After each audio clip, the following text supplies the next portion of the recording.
Hello everyone, how are you doing? Welcome to another investigation into the strange world of Bed Bath & Beyond stockholders. Despite the fact that the company is in liquidation, all of the stores have closed, and the IP's been bought, both for Bed Bath & Beyond and its subsidiaries.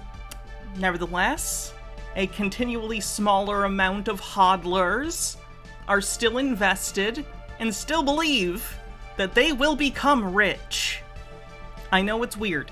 If you missed any of the previous streams, or this is the first time you're seeing me cover this, long story short, there are financial cults, basically, built around meme stocks. GameStop being one, Bed Bath & Beyond being one, AMC being one.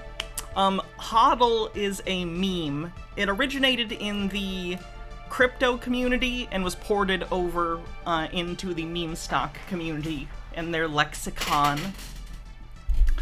Anyway, so a bunch of these people bought into Bed Bath & Beyond stock months ago, a year ago, whenever. Some of them might have been more recent, but either way, they think that the company is being short-sold and that's why the company failed. They thought as long as they could hold and beat the short sellers and do a short squeeze, similar to what happened in 2021 to GameStop, they felt that they too would become marvelously rich. But as things have gotten further and further down a path in which it's clear Bed Bath & Beyond and its subsidiaries no longer exist, they've gotten conspiratorial. It's pretty crazy. So anyway, we're gonna look at that today. Did I see PayPal started their own crypto? Yes. They're doing a stable coin. Awful decision.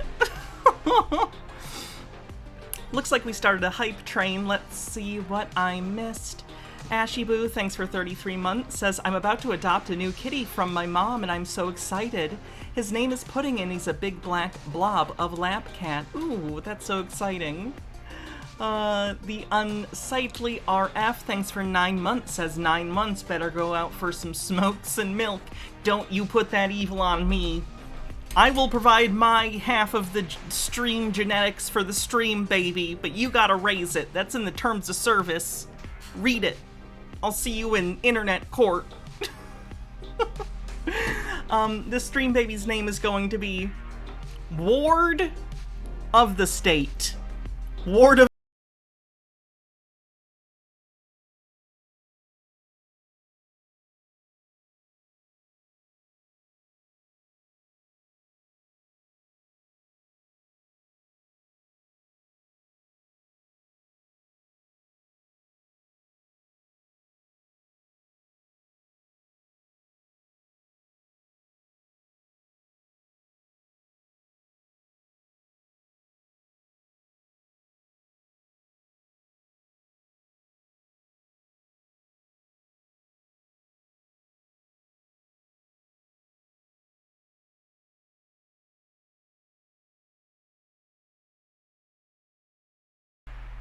Oh, this is important. Normally I wait for more packages to do PO unboxing things, but this is relevant today, so I should unbox this.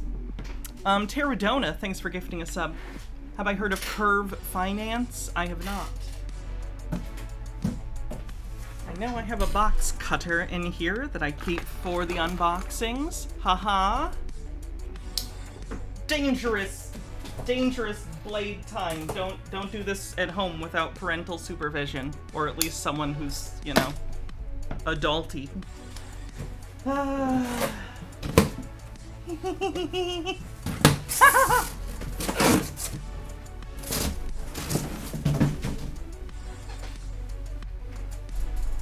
My trophy. Steve with a Q. Thanks for gifting a sub. Oh boy. I am now the proud owner of 2 official Bed Bath & Beyond store baskets. What are we? Yeah, one, you know what? Yes, Baja, one is yours. I will keep one as a trophy and you can have one to do whatever you want with. I get first pick, though. Oh, 80% to level 2 on the hype train. Let's see if I missed anything else. No.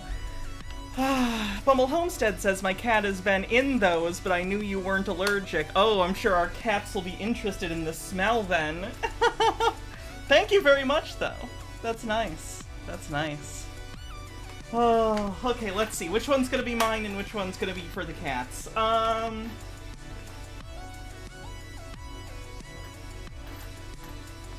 I will go with this one. The other one will be over here by the door. Woo!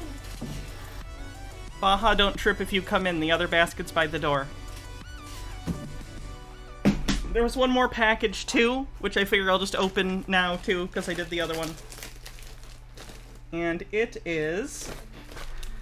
looks like a couple of movies. It says, Hannah, sorry these aren't Blu-rays, but I bet you don't have them in your collection. The gnome is just because it's weird. Hope you like it, Dr. Lamb Chop. Oh, thank you, Dr. Lamb Chop. And the movies are Diary of the Dead, which you're correct, I don't have, and The Curse of King Tut's Tomb, which is a mini-series that I have never heard of, but it looks like Malcolm McDowell is in it, and I respect that. So that's cool. And by the way, I have plenty of DVDs. DVDs are great, you know? I like Blu-rays when they're available, but like DVDs, there are so many things on DVD that are just never gonna see the light of day on Blu-ray. So like, at the end of the day, for me it's about preservation and just having interesting weird stuff too. I like having little weird niche things like that in my collection, like this. Obviously, Diary of the Dead's less niche, but you know. Like, I want things on my shelf that someone would go, what the fuck is that? And then, the gnome is... it looks like some kind of tiny gnome zombie whose eyes glow in the dark, which is pretty cool. Thank you. Is the bot not working? I'll have to fix it. Astrofox with 19 months says, a much better investment than BBBYQ. True. Very true. Let me fix it so the bot is a thing. Give me a sec. Oh, that's great, Lady Ann. Starry Knight, thanks for gifting 2 tier 1 subs. Yeah, the name change thing is always a bit of a pain, but it feels really nice when it's done. Let's do this for just a second, and then we will... I gotta turn the bot back on, which I don't know why it turned off. But it did. This is a company that you think is selling Bed Bath & Beyond real estate? Interesting. Let's see... Bot. Yep, it turned off. Why did you turn off? Goddamn robots. Oh my god. Yeah, they are selling all the locations. That's interesting. Or selling the leases, rather. Okay, so that should be back on in a sec. The bot, if you wanted anything. Cool. Let's take a look at this page. Woo!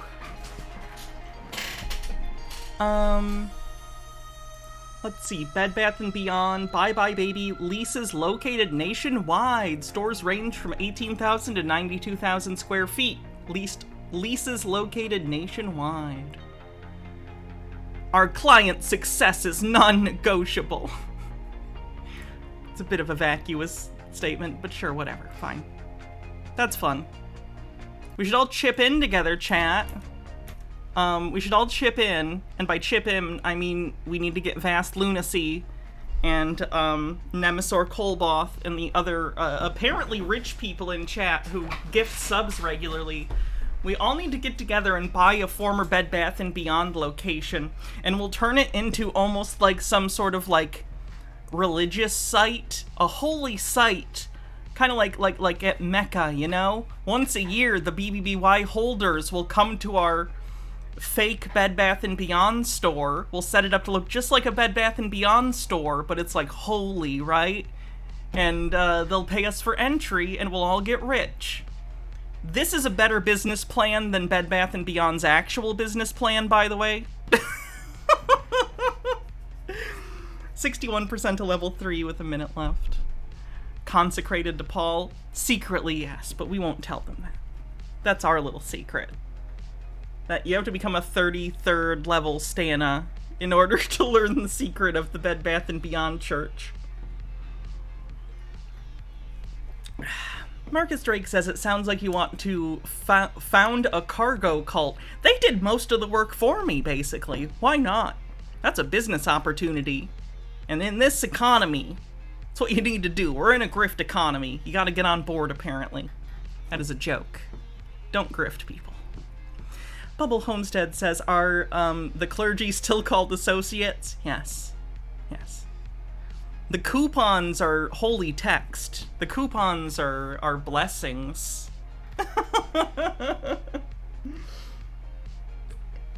30 seconds with 69% to level 3. Nice. Bumble Homestead with 200 bits says, the train. The train keeps on coming. The BBBY stores are turning into holy sites spirit Halloween. Xenon Exemer with 100 bits says, I named my recent Kerbal Space Program ship BBBY, so at least in that reality, it did go to the moon. It did, of course, crash on arrival. Gnome Pickle says, the associates walking around the floor saying the holy words, we no longer accept that coupon, and one day we will be an Amazon competitor. Lucas Dawn with a link. Oh gosh. Oh yeah. I love this show. Oh wait, hold on. Never expire. Bed Bath & Beyond coupons. Never expire. They have expiration dates on them. Yeah, to throw idiots off. And a hydrate. Thank you everyone for the hype train. Let me take my meds real quick.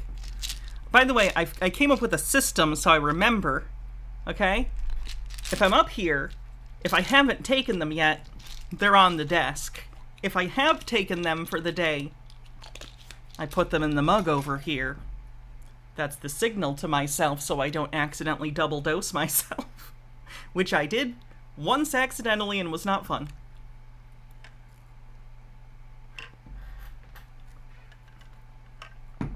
Okay, let's get into it.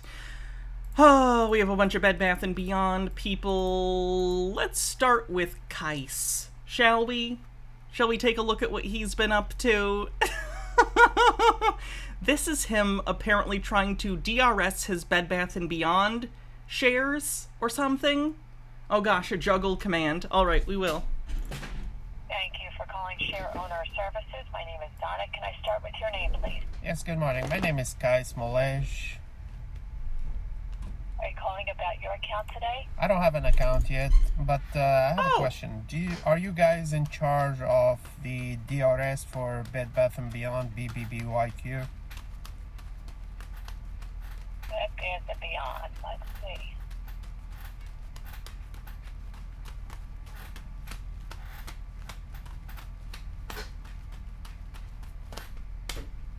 No, we don't have Bed Bath & Beyond. Let me see who has Bed Bath & Beyond.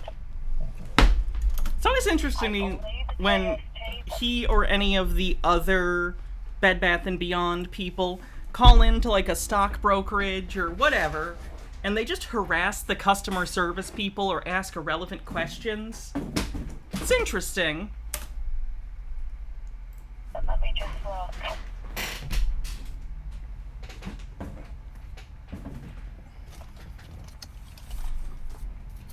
Also, I don't think he's telling them that he's recording, so... Don't know what state he's in. Don't know if it's one or two party. Actually, he's in New York. Is New York a two-party or one-party consent state? In terms of, like, recording conversations.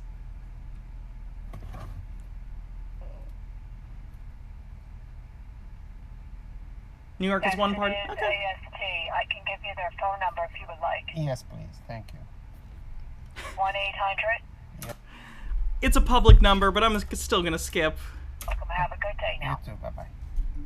Why didn't he cut that part out? Yes. All right. Quick question. How does it work? First of Oh my god, your mouth does not need to be right next to the microphone. What are you doing? I've seen you use a camera before. Don't do it this way. What you doing? all, where are you located? In New York? I guess in Brooklyn, right? I'm in New York too. Extreme close-up! Wow! Yes. All right. So how can I transfer them into the computer service with you? See, and you said it's for Bath and Beyond? Yeah, the ticker is BBBYQ.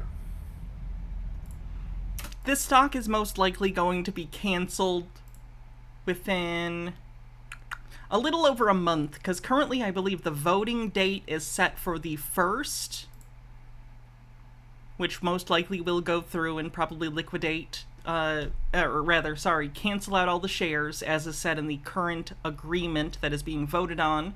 And then I believe the 12th of next month is when the actual cancellation would take effect. Things move around because, you know, it's the courts and sometimes things will get delayed or whatever. But that's as of right now. So he's basically trying to, I guess, move shares or something from one place to another, which costs money. Often there are fees associated with transferring your shares like this from one place to another when we're talking about like DRS shares, which is direct registering them. And they're going to be worth nothing in like a month anyway. Probably.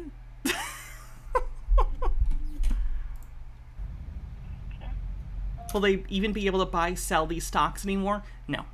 They're already not available, they already got taken off the NASDAQ. They were suspended from, like, the NASDAQ and stuff months ago.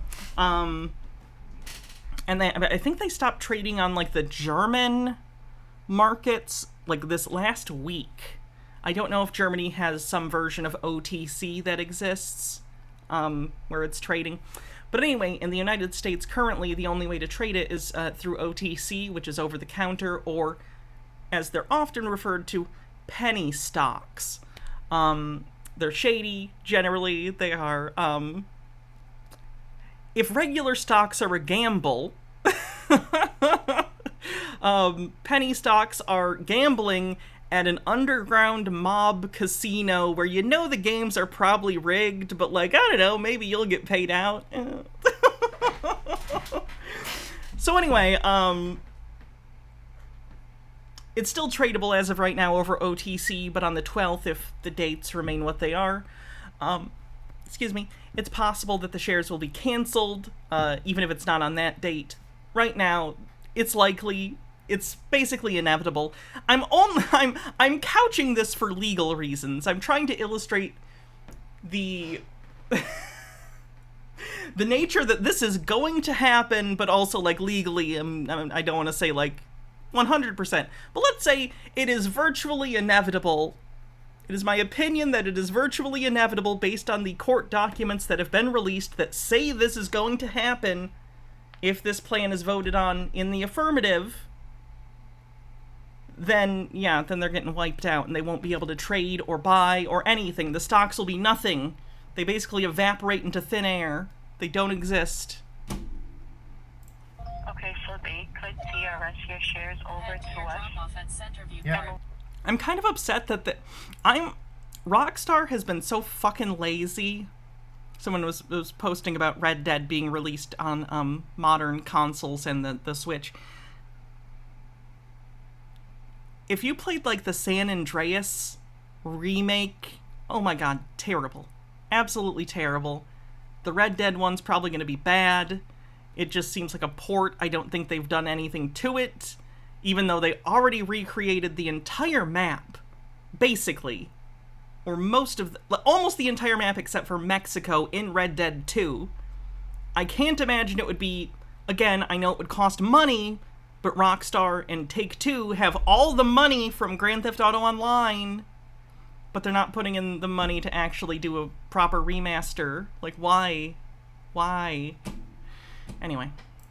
Once we receive your information through the direct registration system, once we create an account, we send you confirmation with your account number and the number of shares that we hold. Okay, how long does this process takes? Because I mean, not only me, I have a lot of friends. And by friends, I mean random people on the internet who watch my stuff because I'm crazy. Gnome Pickles says, but Hannah, what if for some reason a super nice guy comes around and gives them a big bag of money because they said the right things and called him a genius? Maybe Ryan Cohen will come around and call them his friends because they stuck around. Maybe? Maybe. Kinda doubt it, though. They are also interested in doing the same. How long does the process take? It usually takes 2 to 3 days to transfer over. Okay. All right. The once it's done, I mean, because I'm in New York, is it a way for me to step up into the office and pick up my form? Or I think you give like a kind of letter or receipt of the transfer, correct? Yeah, we send out an advice letter, and it has your account number, the name of the stock company, and the number of shares. He wants to physically go to their location? Oh no. And we usually mail that to your mailing address of record. Okay. So to start the process, I have to speak to the broker, or I have to start by opening the account with you and then call my broker and tell them to transfer the shares into your account? You would talk to your broker and they will transfer it over to us. Was that honk in the video, or was it in real life? Okay. All right. Quick question. I'm new into that. I mean, I'm trying to understand the purpose of DRSing the shares. What's the advantage for a shareholder doing that? To transfer it over to the transfer agent? Yes. Wait, why are you asking the customer service person, like, what would the benefit be of me doing the thing I'm asking you to do? Isn't that your job to figure out before you call? Like, she's not your financial advisor. What the fuck? What? What in the world? This company. So usually, let's see if you.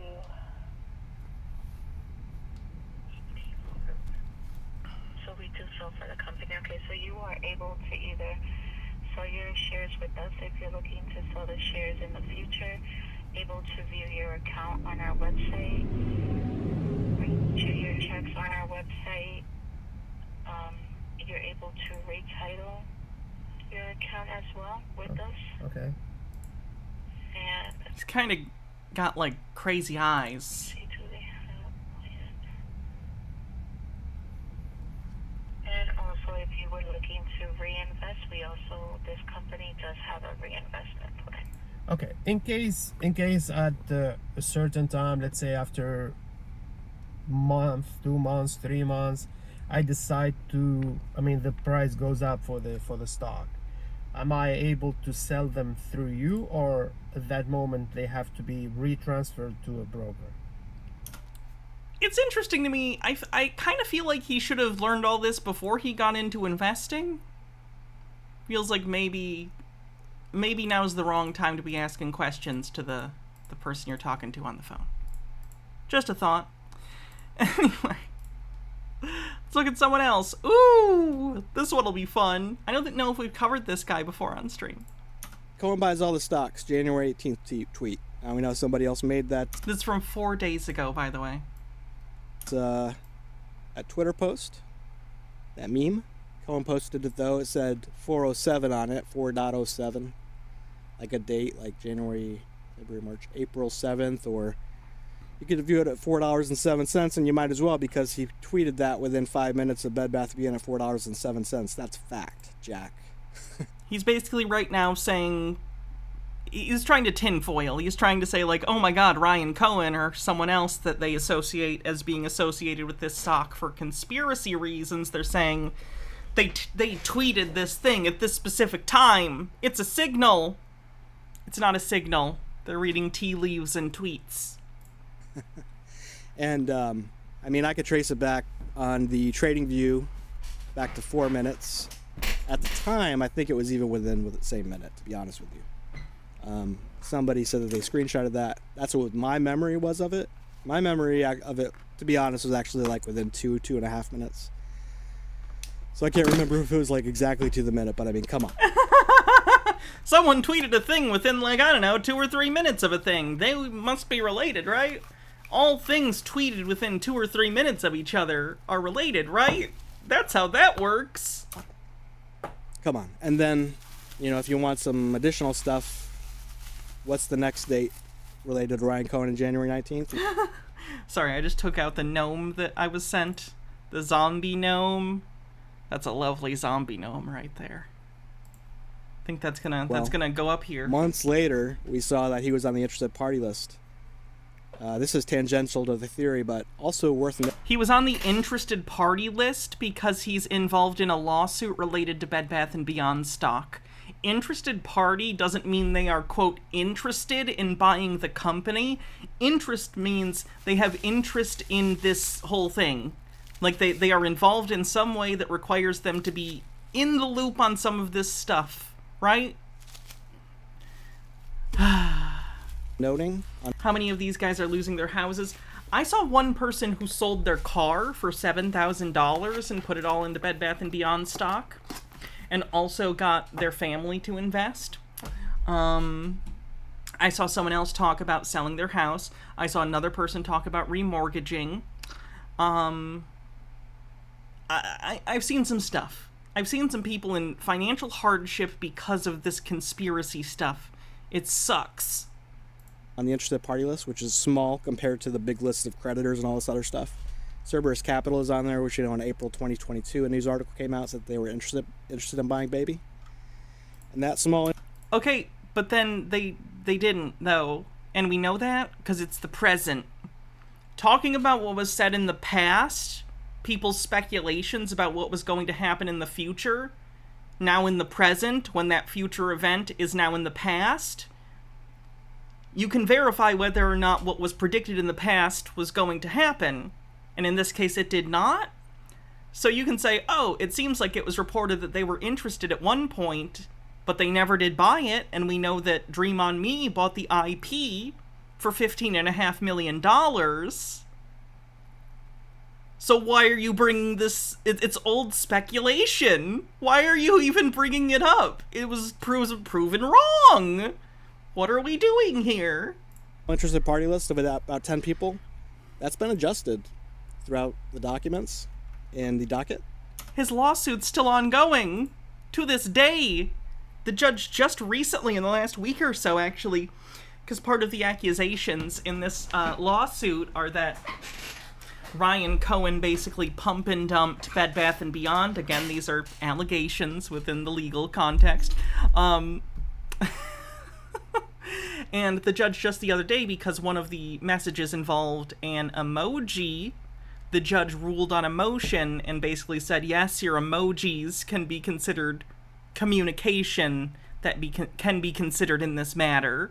His lawyer was trying to argue, like, it's an emoji, it doesn't count as communication, basically. Even though the entire point of emojis is to communicate pictorially. But whatever. Are we rich yet? All of us are rich compared to people who invested in Bed Bath & Beyond. So, relatively speaking, yes. So some names have been crossed off, some names have been added. Ryan Cohen did already sell his stock in the company. He is involved in a lawsuit about it, though. Because, again, it's alleged that he bought in and pumped the stock up with involving the same GameStop and other meme stock people now in Bed Bath & Beyond, got the price way up, and then, like, a couple days before some other announcement, he left the company and then he sold his shares, which made the price go way down. So people are suing him, claiming he intentionally pump and dumped, which I'm not saying he necessarily did so intentionally, though I think it is fair to point out that the action of the stock has a pretty direct correlation at certain points to him getting in and getting out of his position in Bed Bath & Beyond. Aren't some of these guys also trying to make a class action for BBBY tricking them? That happens all the time. Anytime there's like a liquidation like this, when shareholders get nothing, there's often class action lawsuits and stuff. The thing is that it's probably not going to go anywhere in this case. I'm not a lawyer though, so don't listen to me. But to me, it feels like they're grasping at straws. The company made it very clear in their disclosures that this was an absolute possibility, and it's only gotten more obvious as time has gone on. If he sold it, why are people claiming he will merge the company into an Amazon competitor? Desperation. They are desperate because they need it to be true. Understand that when we're talking about like conspiratorial or cult-like mindsets like this, it's not about what is closest to reality. It's what do I need to be true.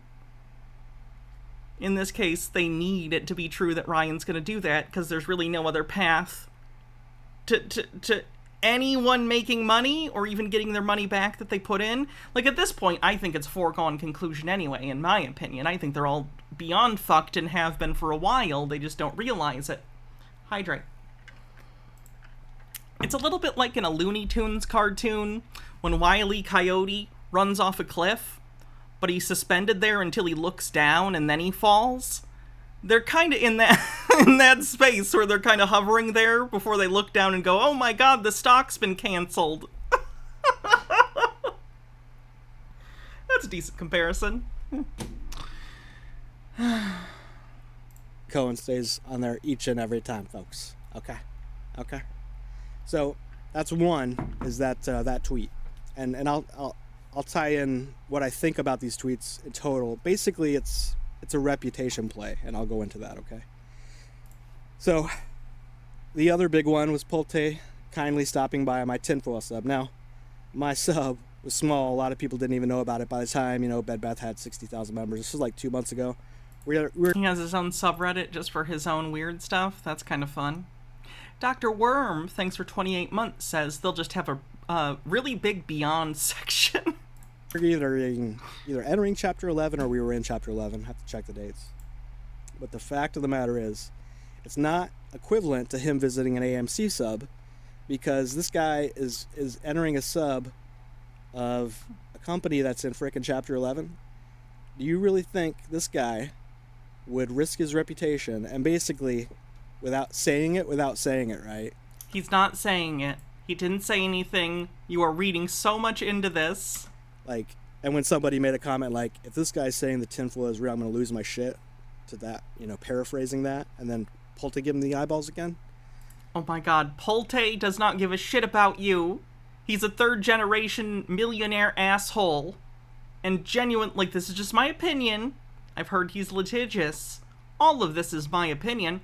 Pulte just seems like a fucking asshole. He seems like a Nepo baby who genuinely has no idea what the real world is like, but he thinks he's hyper-competent because he sees the level of success he's achieved, and he assumes, I must have earned this!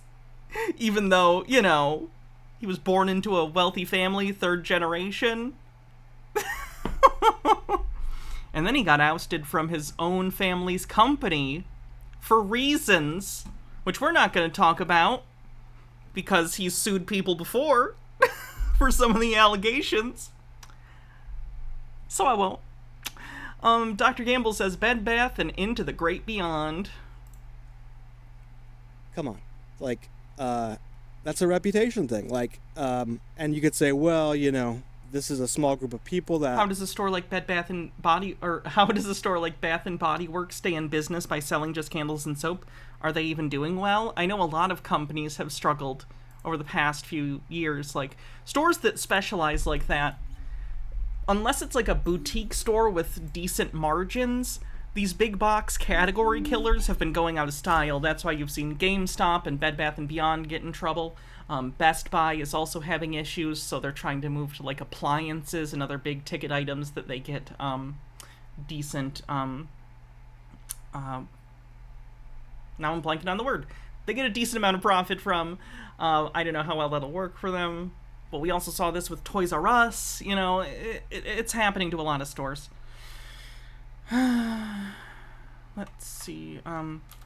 Bath and Body Works yearly profit. Let's take a seat. Look.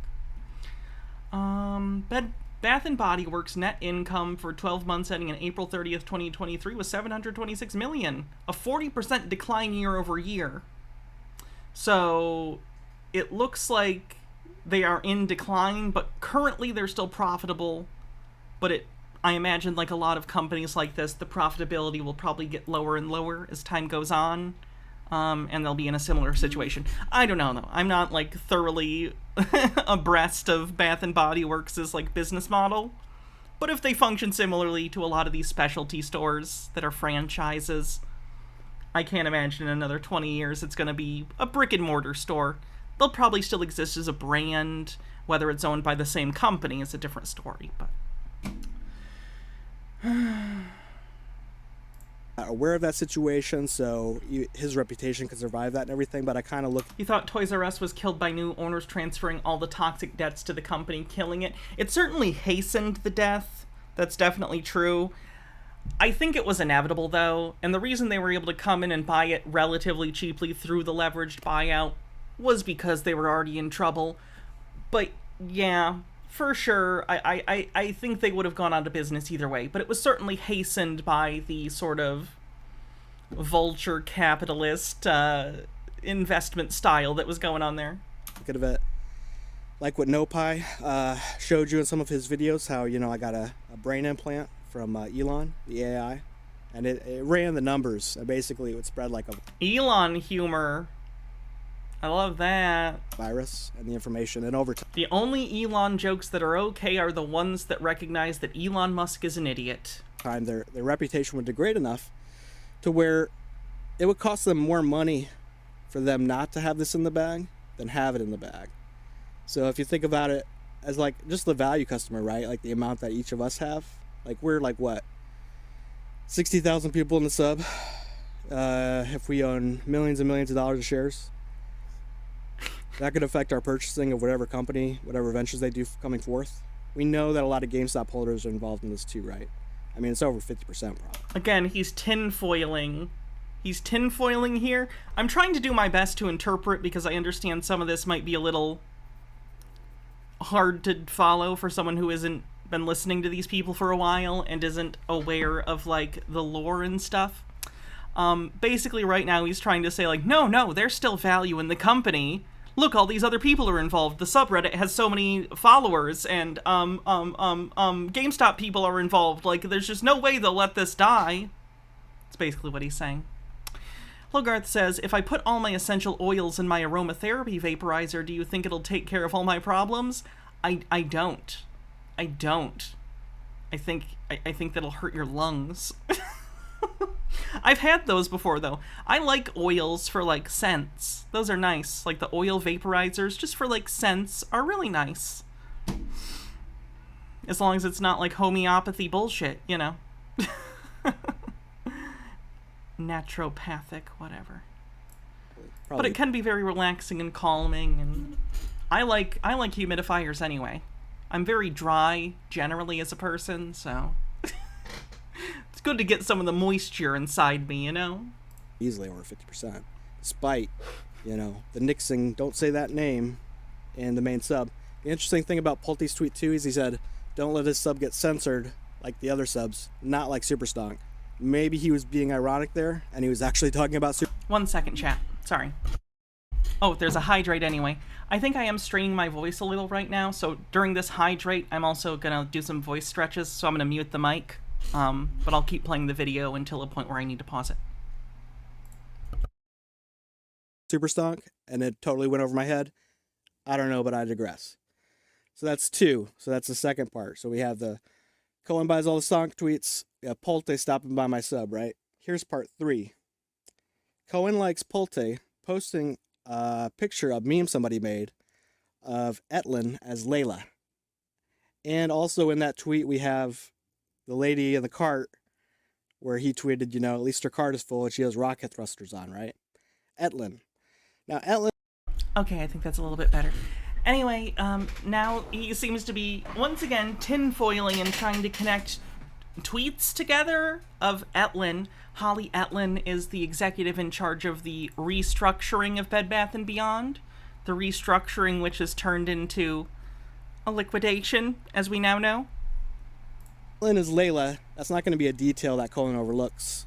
I'm supposed to keep my scaly nature a secret. I hide in plain sight. I hide with layers of irony. That's what you humans don't get. And who is Etlin working with? Etlin is obviously working with Bed Bath, right? And she comes on early February when the HBC subsidiary was set up, which, what's his name? Almost 50 million. Tech Nomad is like, blah, blah, blah, dilution, blah, blah, blah. I think he's right there hand-waving the fact that the stock was diluted at some point. Now the holders are diluted, but at some point the stock was diluted in order to try and raise capital for the restructuring. They diluted the stock and released more, which of course drove the price down. Using the money that they raised from the dilution, they still were not able to turn the ship around, which is why it's currently in liquidation. But some of the BBBY meme people are in denial that the liquidation ever happened, which doesn't make any sense, but none of this makes sense, so what are you gonna do? Sorry, but so the HBC deal of the still unnamed mystery investor there, and I'm probably going to dig in this. This is an interesting area to me because I think Whoop is onto something about, so I'm going to check 13F filings of BBY Holdings and stuff and see if I can back up his theory. But the fact that he liked that tweet, come on, like he knows that we're all watching this shit. You know how I know how he watches this shit? Oh, I just channeled my rants there for a second with my rage. But so the Teddy thing, which Aline found where the privacy policy went when you went from the terms and conditions and then you went to the privacy notice, actually, took you to Amazon. After she mentioned that, which originally, sorry, I'm forgetting your name, bro. His girlfriend in the sub apparently noticed that first. That was up for months. And then once that kind of got spread that was occurring from the privacy notice page, that got changed and fixed. So obviously they watched this. So at some point, a privacy policy page on a Bed Bath & Beyond thing accidentally hyperlinked to an Amazon page, and then it got fixed, and your evidence, you believe that it originally being incorrect and fixed is evidence that it was right all along. That doesn't make a ton of sense to me. Also, someone in the chat says, but I was also thinking the same thing. Not sure, though. A lot of people use Amazon Web Services. I'm pretty sure that's still Amazon's most profitable division, is their web services division. Like, unironically, that's like a huge part of their business. It basically subsidizes everything else they do. But it is possible that that's involved, though I don't know enough details to be sure. But there are about 10 trillion explanations for this that make more sense than whatever weird thing he's thinking. You think they secretly hid an Easter egg hyperlink in a terms and conditions for you to find and decipher like you're Nicolas fucking Cage, but instead of the Declaration of Independence, it's Bed Bath & Beyond's terms of service? I wouldn't watch that movie at all. MH Darkbeast says, as dry as Ben Shapiro's wife. The steak is so dry, Ben Shapiro tried to marry it. Hey, it's not Ben Shapiro's wife's fault. It's Ben Shapiro's fault, okay? I'm sure she's plenty capable of whatever level of moisture she wishes. I think that's a Ben problem. But who knows? Sub. Somebody watches the sub, right? Also, I've never seen Ben Shapiro. Like, hold on. Has she ever been in a video? Like, has Ben Shapiro's wife ever appeared in a video with him? In anything ever? Ben Shapiro's... I'm just so curious what she's like. Like, I'm trying to imagine what her personality Erica's a very serious question that probably a lot of people don't have the answer to. Is your wife a doctor? So the rumor is... Okay, so that's not her. Who is Ben Shapiro's wife?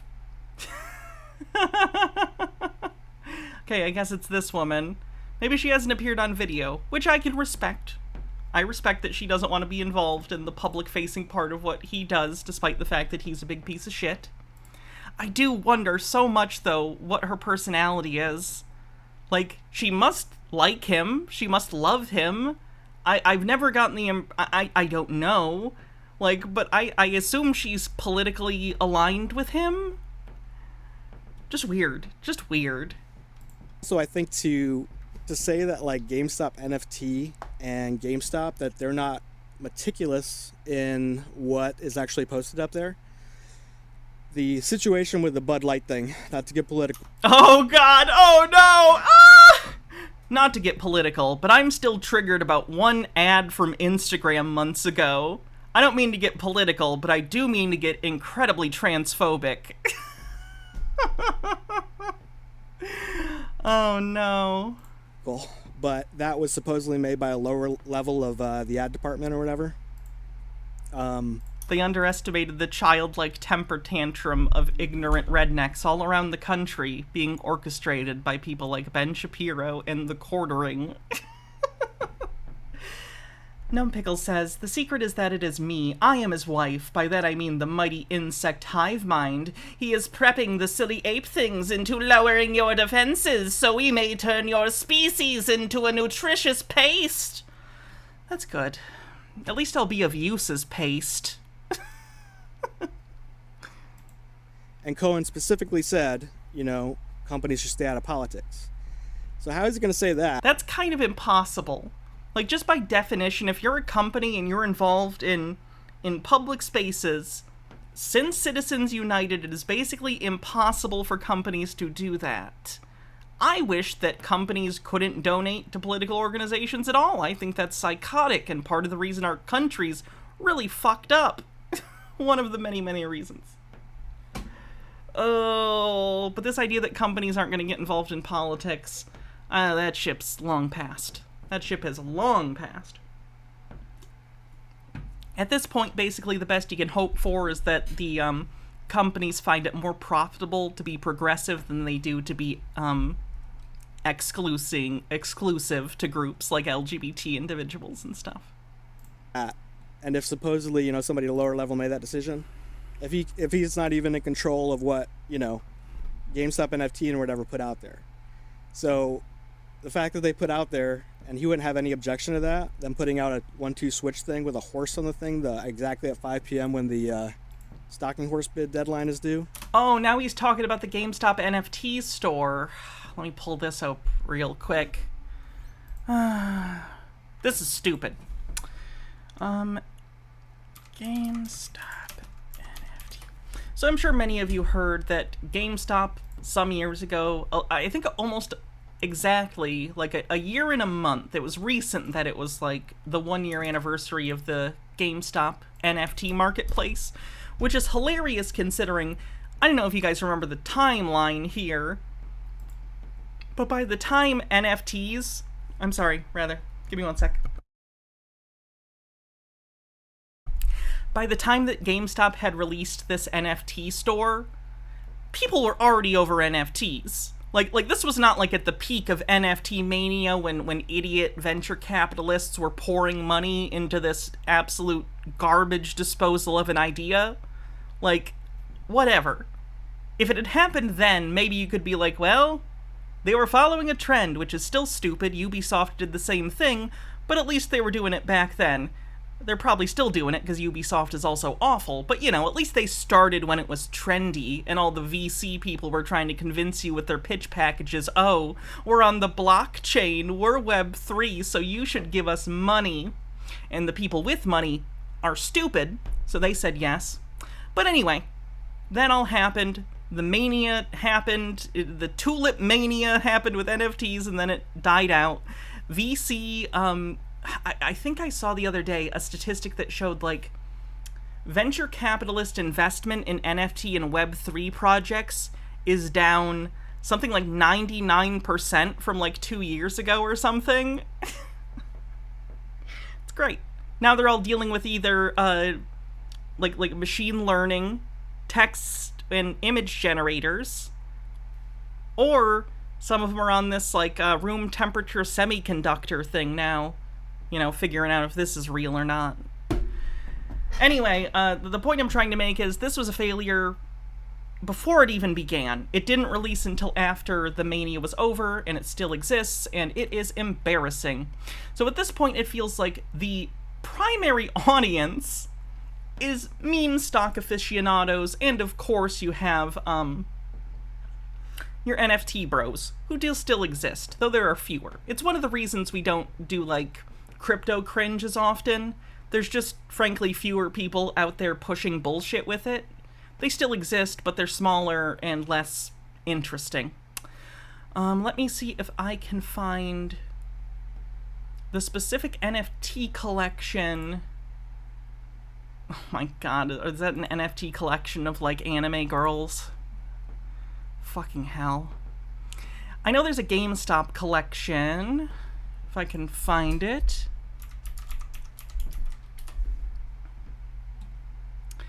And in one of these, though I'm not sure which one, there is a piece of NFT quote-unquote art that has a horse in it.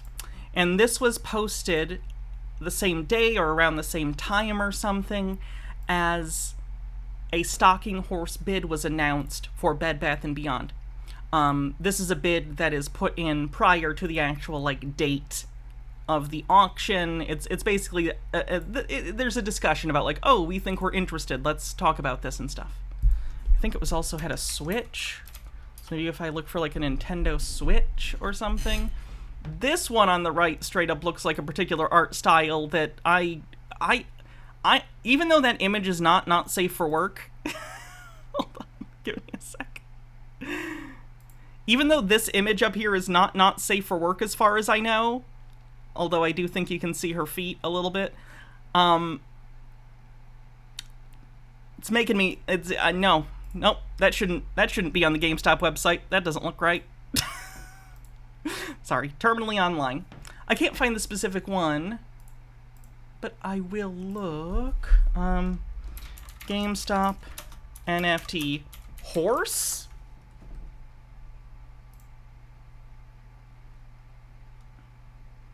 Did you find it?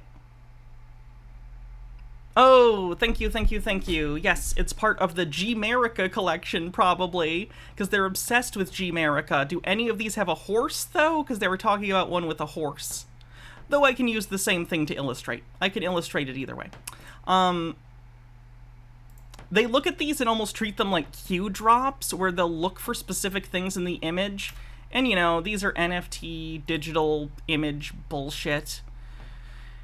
And it's themed over GameStop and different places in America.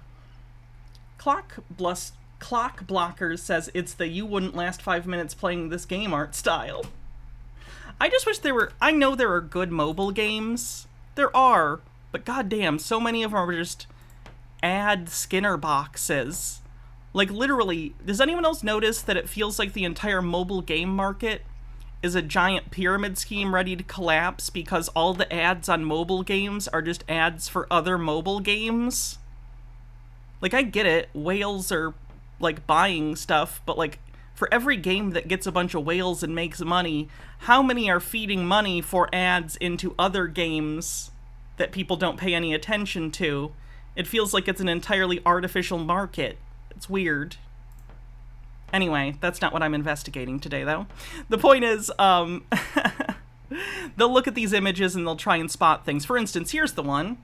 On the far left here, in this Alamo-based,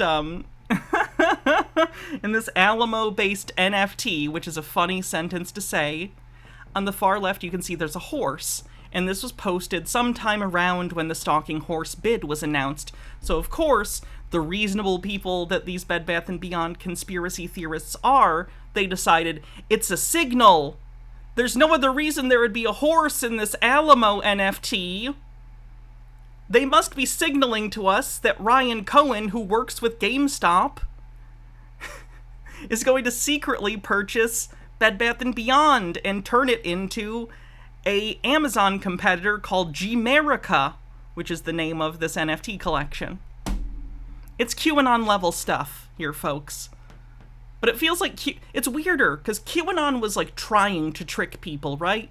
QAnon was an intentional, and is, I think there's still someone posting as Q, probably Ron or Jim Watkins, in my opinion, that they're intentionally trying to code things, or at least create something with the appearance of a code in order to get conspiracy theorists interested. This isn't intentional. This is just a shitty piece of NFT pixel art, right? And I like pixel art. I really do. But holy shit, is this terrible pixel art. But again, I'm not trying to shit on NFTs today. I've done that enough. And they're basically dead anyway. It's like beating a dead horse. Like the horse in this NFT. Gnome Pickle says, I fear buying games on my phone because my brain just goes, oh no, that's the bad box that tries to take my money and time. This is why it's nice that there are games on phone that are good now. Like, you can get Stardew on most phones now, smartphones. You can get, I think, Terrarias on smartphones, Minecraft. Like, there are games on there that are decent, but I don't know. Sometimes I like a clicker game.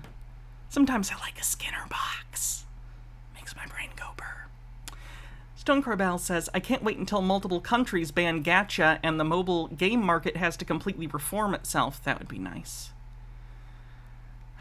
This is my job. Can we upgrade this to your professional opinion? I'm not a professional. I'm not professional in anything. I don't even know what I would call my job. A pundit? A casual investigator? Certainly a streamer, but that's kind of general. I don't even know what I would call my job. Just streamer, I guess. Infotainment? I guess. Like a shitty Bill Nye. Commentator, internet radio host. I think internet radio host is probably a fair way of putting it. I provide entertainment pretty much on a daily basis at a regularly or semi-regularly scheduled time for an audience that tunes in to listen to me while they work or do other things. That tracks. Anyway, so they think these NFTs are secret signals to them. They're not. They're just terrible, terrible, terrible, cynical, pixel, quote-unquote, art created by a corporation in order to try and cash in on a fad fueled by buzzwords, venture capital, and all sorts of shady business practices like wash trading, long after it was profitable as a grift. So Ryan Cohen can't even operate a grift properly. That's unfortunate. Oh, they also had a wallet on this site, like an NFT wallet, and they canceled it sometime in the last week or so. So they still sell the NFTs, but there's no longer like a GameStop wallet. You have to get like one of these other crypto NFT wallet things and then link it to GameStop. If you want to buy JPEGs that you can just right-click save anyway. I don't even want them. It's not worth the right click. I might strain my finger, and I need that for other things. And then the, what was the other one? The other big one. There's like a couple, right? I feel like I'm very talky today, even compared with normal. Like I'm just opening my mouth, and it's just, it's kind of nice. So that's kind of the theory. So, but I just look at those three specific events. Obviously, some of the other stuff I imagine you can mix that all in too. But it's the January 19th, Cohen buys all the stocks tweet. Pulte stopping by the sub in the way that he did, which is, yeah, we have a little bit of GME content, but even in the 2% of the time where it's strictly GME and not related to BBY in the post, the comments are flooded with how the particular connections with BBY could be there. And the company's like in Chapter 11 basically already, if not already. What do you mean basically? It is. They've been in Chapter 11 for months. What are you talking about? Like the day it went, the day it went to like 5 cents, they were in bankruptcy. What are you talking about? There's this weird thing. Some of these people don't understand that there isn't a difference between bankruptcy and bankruptcy protection. Colloquially, we'll call bankruptcy protection bankruptcy. So you'll say, like, I declare bankruptcy. We've seen the meme. And we know that people declare bankruptcy and companies declare bankruptcy when they're unable to pay their bills, or loans or whatever debt they have. For whatever reason, some of these meme stock people, at least the Bed Bath & Beyond ones, some of them don't understand that the fact that Bed Bath & Beyond is in Chapter 11 bankruptcy protection means they are bankrupt. You don't get bankruptcy protection if you aren't bankrupt. They think it means like it's protecting them from becoming bankrupt. No, they're in Chapter 11 and have been for months. They were trying to reorganize, unfortunately for them and for the investors. As much as I might not like them personally, I do not want anyone to suffer financial hardship. I don't want anyone to not have money. Life is hard enough as it is. I don't think it's fair that just because these people got into a cult that they should lose everything. Like, I get it, that's what's going to happen, it's how it works. But I wish we lived in a world where there were more protections so people like this were helped. But anyway, it's just interesting to me that the basic idea of a bankruptcy, even that they don't quite get. And they seem to also think that it is impossible to liquidate under Chapter 11, which is not true. There are a variety of reasons you might enter Chapter 11 and then liquidate. For instance, in this case, Bed Bath & Beyond intended to try and restructure or sell parts of the business as ongoing concerns, meaning someone would just come in and buy like their subsidiary Bye Bye Baby and take it all. But that didn't happen. So with the failure of the recovery plan and getting less for the assets than they wanted, so they didn't have money to restructure. So they just now are going to liquidate under Chapter 11. That happens all the time. Even when something is going to liquidate, sometimes it makes sense to do Chapter 11, because when you're a debtor in possession, which you are in Chapter 11, you have more control and might get more money for the things that are sold off than if you are creditors in a Chapter 7 that take control of the assets and just want to get rid of them as quick as possible. Sure, they're going to get pennies on the dollar, but like, fuck it, we just need to get through this. Let's get it done, you know? In this case, didn't work. They still liquidated. Stromboli says, "Howdy, Hannah. I think I got the wrong P.O. box for you. I sent you something relevant to the BBBYQ thing." Were you the one that sent these? I forget. I'm sorry. I'm so sorry. Was it you who sent these? Because if so, we got them. If it's something else, I don't know. Should be in a tube. Right. Okay. Well, it might still be at the P.O. box if it got delivered. Might just not have been picked up yet. So the fact that he would stop by and like be rooting us on, in effect, or saying like maybe like hinting that, you know. Thank you, Bumble Homestead. I'm sorry I forgot that it was you with the baskets. I appreciate it so much. You legally taking those for me. Which I didn't ask you to do. You just did, of course. Didn't get a tube? That's a shame. I wonder if it's in the mail or what. You can see the P.O. box address here. And I don't know if it isn't the correct one or what. I mean, what is it going to be like? If it did go to the wrong one, that's okay. Stuff happens. I appreciate it nonetheless. Oh, you guys, hey, what's up? What's up, guys? Hey, you guys are about to lose all your money? Well, hey, I like your sub anyway. Yeah, Pulte doesn't give a shit about you, and I don't think he knows enough about the situation to even know what's really going on. Even if he did, I don't know if I think the guy's smart enough to actually get it. Like, he's also probably a delusional, like, Finn bro asshole. Like I said, he's a third-generation rich guy who's worked in, again, investing, like, his whole life. He's probably kind of an ignorant shitbag. I'm sure he knows, let me put it this way, I'm sure he knows in many ways how to be a cynical business person who harms others in the pursuit of wealth. I'm not saying he's not good at that, I just think he's probably bad at pretty much everything else, in my opinion. Okay, sure, guy. And then the third one is the, him, like, Cohen, like, an Etland tweet, which Pulte posted. So this goes into the reputation theory, so I'll wrap it up here with 3 minutes to go before the morning bell. For you junkies that gotta watch the opening bell, and Michael that's gotta put in his pie bid. It basically comes down to, I'm not betting on what document comes out next or what the current situation looks like at a snapshot in time, because as we've seen with this saga, there's been so many twists and turns, we didn't know which way it would go. Sometimes it looked great, sometimes it looked bad. How's it been looking lately? I feel like I pulled up at some point the ticker, but I don't remember if I did. I might have closed it out accidentally. Let me get it real quick. On the news of, well, frankly, just some other bad news in terms of the plan moving forward, most likely. It was hovering around 30 cents, but now it's at 26, which is a 5% dip, you know? We're talking low numbers, it's a penny stock, so any swing is going to have relatively large implications on the overall percentage. But if you look at, like, the 6-month chart, that's not good. It's down 89% over 6 months. Even 1 month it's down. Like, let's go year. Oh, it's down even more.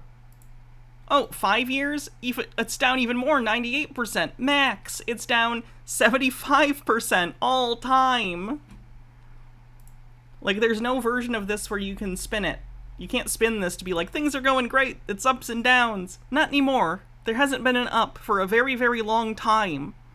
You guys can move the needle on the stock price in OTC if you want by trading with each other and swing traders trying to make money off of you or whatever, or providing exit liquidity to some of you who are wising up.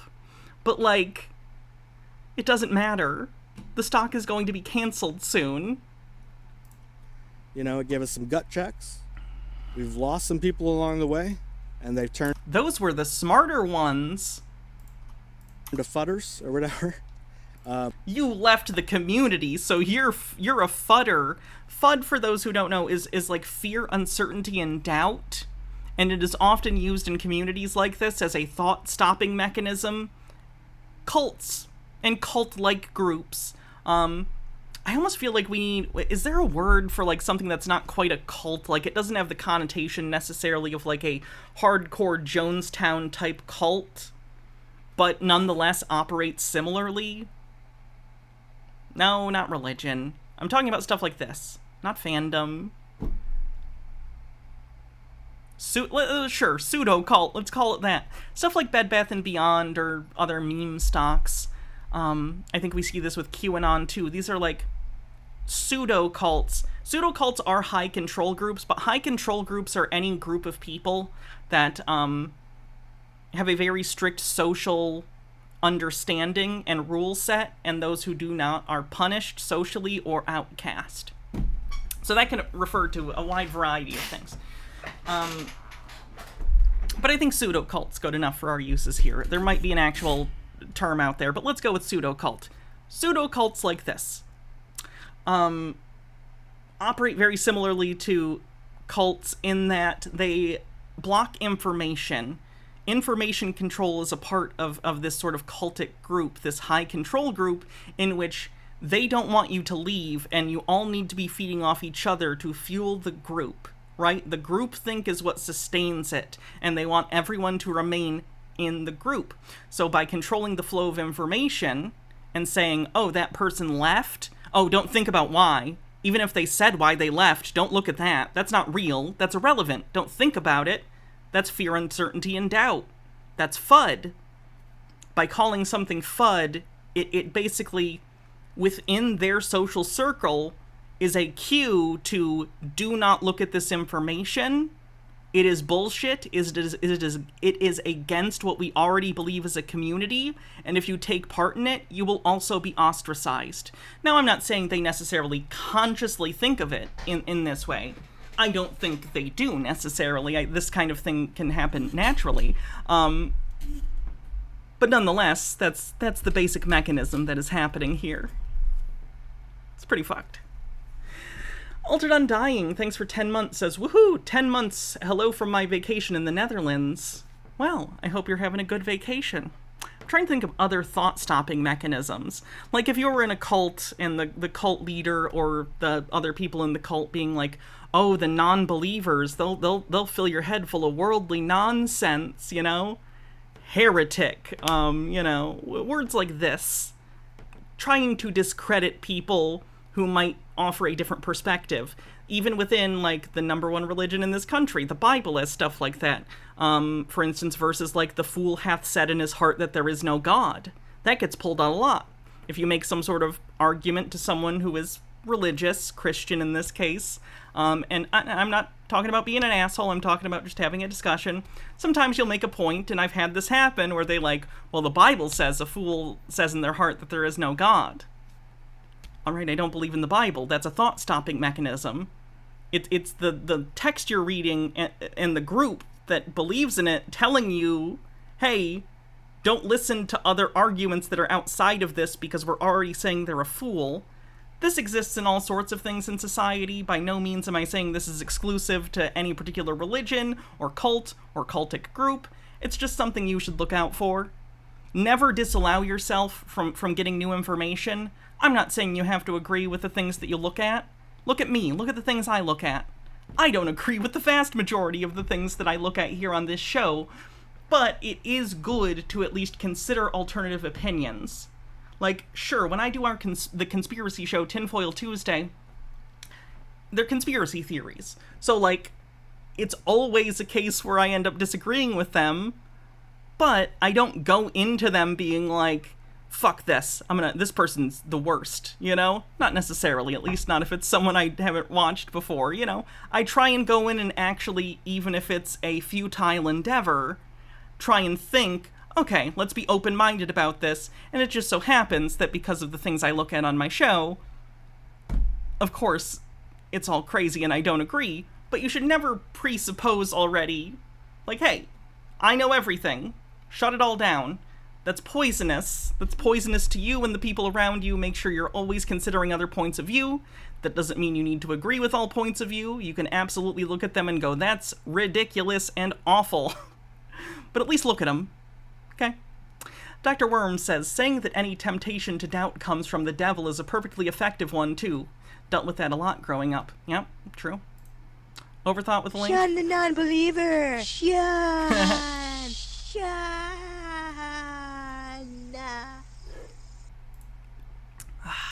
I miss earlier YouTube. And want us to save us from our own investment decisions. By the way, this show is not financial advice. I'm not a financial advisor. Me either. By the way, I don't know if you guys saw, but I think Dan Olson revealed the tentative title of his documentary that's coming out about meme stocks. The title is This is Financial Advice, which is pretty funny. Lost my train of thought there. But yeah, so it's a reputation play. I mean, and some guys will say, you know, oh, well, the GMEDD interview, he made it clear that he got out. If you guys get... I watched, like a week ago or so, Dan was editing live on Twitch. Sounds like it's going to be fun. Hard to listen to, because, you know, rough editing, jumping around. But the bits I was able to hear were pretty good. Burned on this, and, you know... I know this isn't going to happen because me showing up on the PP show is an insignificant event in the whole story of meme stocks. But so badly do I want myself to appear in that video somewhere as a clip. But I know it won't. Cohen clearly stated that it's your own fault, it's not on Cohen. Well, those three instances right there, I look at it for myself, right? Now, I'm no angel, guys. I'm no angel, okay? Gasp. Piper Drawson stuff says, wait, you're not Hannah? Then what am I going to do about all my cheese stock investments? Just give them to me. I'll dispose of them. What kind of dividends do they give you?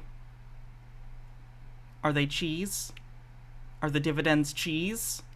But I have enough cognizance to know that if I'm CEO of a company and I like a tweet that has freaking Holly Etlin as Layla on it in a sub that's like, you know, looking at every little thing that I'm doing, and they're going to see that as a positive signal.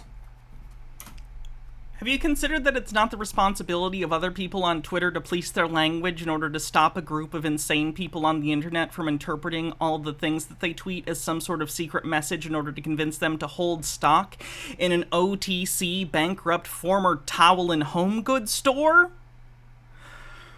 Whew, that was a mouthful. Seriously, though, do you think here that, like, I don't even like Ryan Cohen. I think he's an asshole, and I do honestly think that he may have some level of culpability for people losing money on BBBY. in that he got in and whatever. Legally, I don't think he necessarily is culpable. Maybe he is, maybe he isn't. There's an ongoing court case, and that'll be decided. I think morally, though, on some level, he's aware of the meme stock phenomenon, and I think he knew what was going to happen when he bought into Bed Bath & Beyond and talked about it very publicly. And I think he also knew it was going to happen when he sold. But anyway, you know, he's some billionaire asshole. No surprise there. Legally, it's not the responsibility of everyone to make sure that their thoughts and the things they express are not being interpreted incorrectly by others. Don't get me wrong, it's good to be clear and concise, and I do think it would be great and a good thing for Ryan Cohen to come out and be like, hey, I'm not involved in this. If you're holding this, drop it. If it's because of me, because I'm not doing anything with it. That'd be nice, but I could also imagine a lawyer telling him that opens you up to liability. That might be considered some sort of admission that you had got people into this. So I understand why he wouldn't do it, also on top of him being a billionaire and not giving a shit about anyone else. Or at least not these people and us, you know. It's just interesting that they think that the entire world's rules need to be set up around making sure that they don't make bad decisions. Like, on some level it feels like they know they've made a bad decision and are like, they wouldn't let us do this. This isn't bumper bowling. The world doesn't have little Nerf corners that you bounce off of if you hit them. Like, you're an adult and you made poor decisions based on things you heard on the internet. And you're allowed to do that. People like you, who are, again, a lot of these Bed Bath & Beyond people are quite laissez-faire, libertarian types. If you want a market that's this open, you also need to accept the risk that you are willing to get into in that marketplace that has very few, relatively speaking, regulations to protect retail investors like you. You made a bad decision. You need to own that to some extent at some point. I'm not going to do that, okay? I'm not going to like that freaking tweet because I don't want that on my conscience. Oh, cute. He thinks the rich guy has a conscience. That's funny. So, you don't become a billionaire and have a conscience. Those two things are anathema to each other. And I said the thing. So, the only reason I think Cohen would do that is if he knew he had it in the bag. And that's it. That's why I'm Zen. So, the only situations of my thing not going true is that basically Cohen is actually Anakin and he turns into Darth Vader. But I'm looking at... Have you considered that you shouldn't judge current financial decisions you make based upon analogies to Star Wars? Especially not the prequels. God damn. I'm aware that he also was Anakin in the sequels. At his past actions, I'm looking at where he came from his father, and I'm looking at who is... Hot take. Other than The Mandalorian Season 1, I think Obi-Wan is my favorite Star Wars show. Oh, you know, Cohen, you know, rest in... Sorry, I like Ewan. In peace, his pet. I wish we got to see some more of his pet, but Cohen's a very private guy, and I respect that. Looked like... You're upset that you didn't get to get parasocially involved with the dog pet of a billionaire you've never met? That's kind of weird. That's pretty weird. Like a cool dog. So, that's how I'm looking at the play. I'm looking at it. I actually haven't seen Andor. I've not seen Andor. I've heard it's great. I understand. I plan to watch it eventually. It's just not at the top of my list. I have Star Trek season. I have Star Trek to watch before that. Currently, we're watching a different show, because we binge watch shows, Baha and I. Baha being my wife, if you're new here. And we go back and forth on who picks the show. So right now we're watching one show. Eventually, I'll probably get along to Andor, but might as well wait for a season 2 at this point if it's going to happen.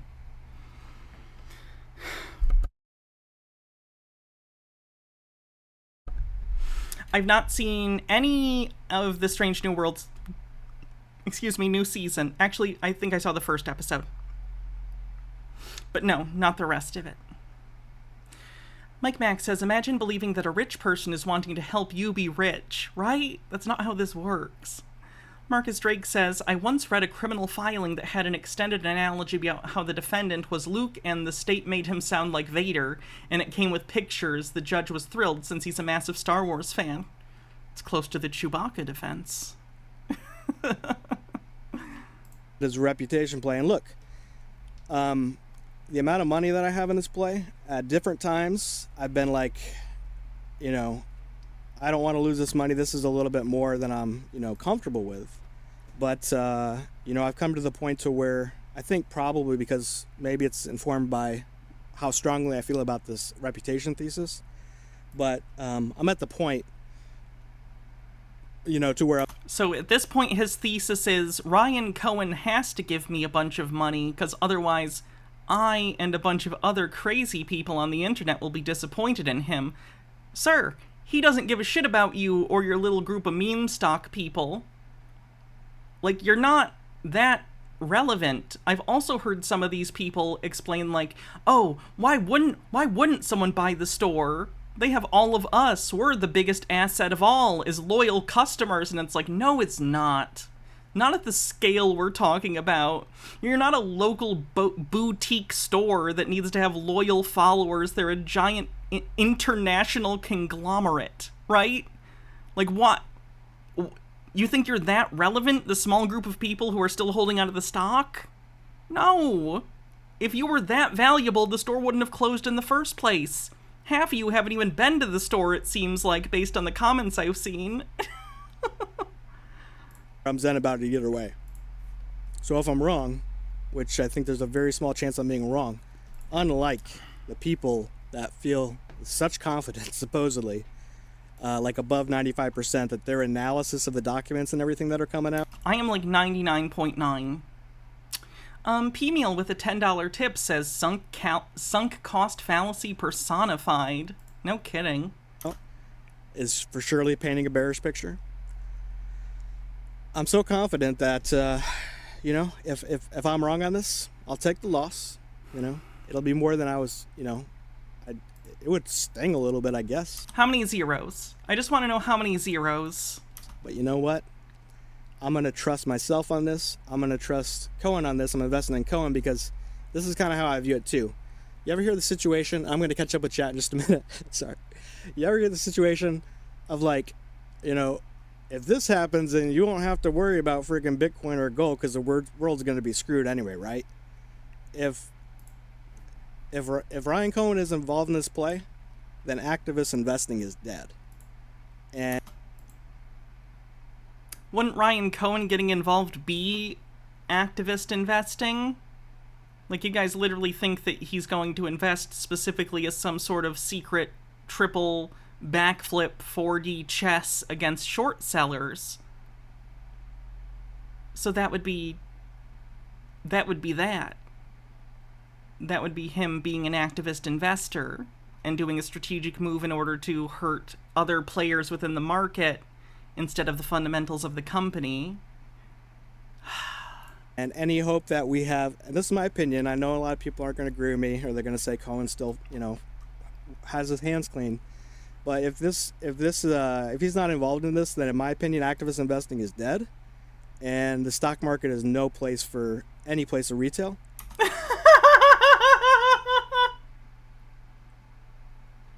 You know, I don't know if I disagree.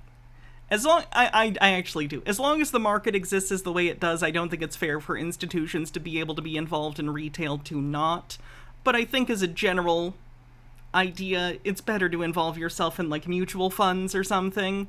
Oh my god, Purple Pondini. Jesus Christ. 10,000 bits from Purple Pondini says, have some bits. Thank you.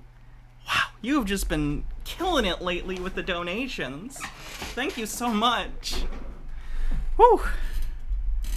And we basically have to look at a new way to create a value system of money. It has to be that much of a paradigm shift, because the 0.1%. I'm your BBBYQ source of updates. Well, you're welcome. I know it's very important. Or 1% or whatever already own over 90% of the stocks. So if there's not somebody out there that's actually fucking rooting for us and doing something to, and not only not doing something for us, but actually like Purple Pondini. I don't know if you were here earlier, by the way. Excuse me. Sorry. But we hatched a plan. We're gonna buy one of the former Bed Bath & Beyond stores and turn it into a religious shrine for these people and charge them to go in for their pilgrimage. So if you want to be involved in that, since you're so rich, leading us on, then we're fucked. I actually don't know if he's been on the PP show, and that I just don't think that's the case going. So that's pretty much my thesis in a nutshell. So your thesis is, it'll hurt my feelings if he doesn't, so Ryan Cohen better do it. Purple Pondini be like...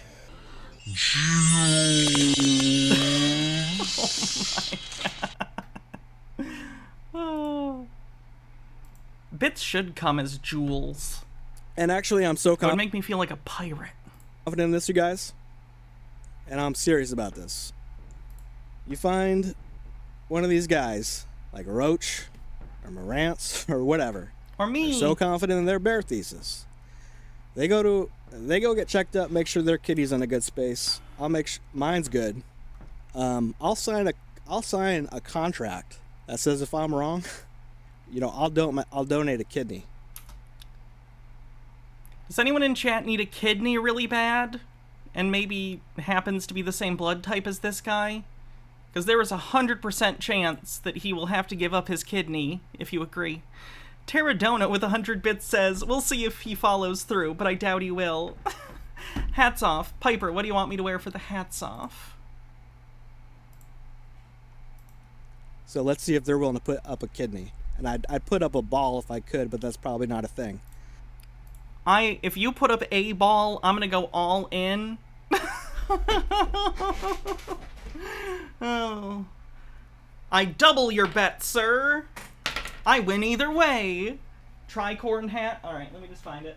Oh, it's actually pretty close to the top. Ah! Okay. Do. Pirate. Or whatever. I'm a town crier. I'm a Twitch town crier. Hear ye, hear ye. Bed Bath & Beyond stock will be canceled in the next 90 days at minimum. At maximum, rather. Oh. Anodon says, actually, yes, I'm also a universal receiver. Ooh, nice. Hydrate, I can do that.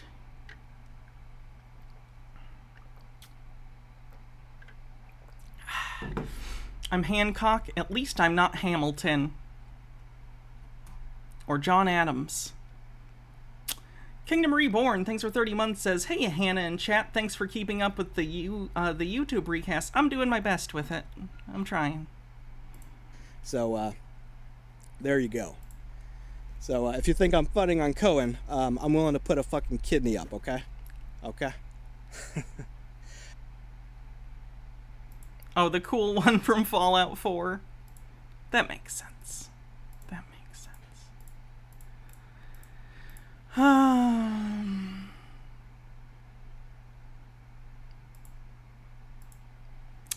Let's start with PP show from 4 days ago, and then there was one from 2 days ago. We'll just kind of skim through, see if there's any interesting parts.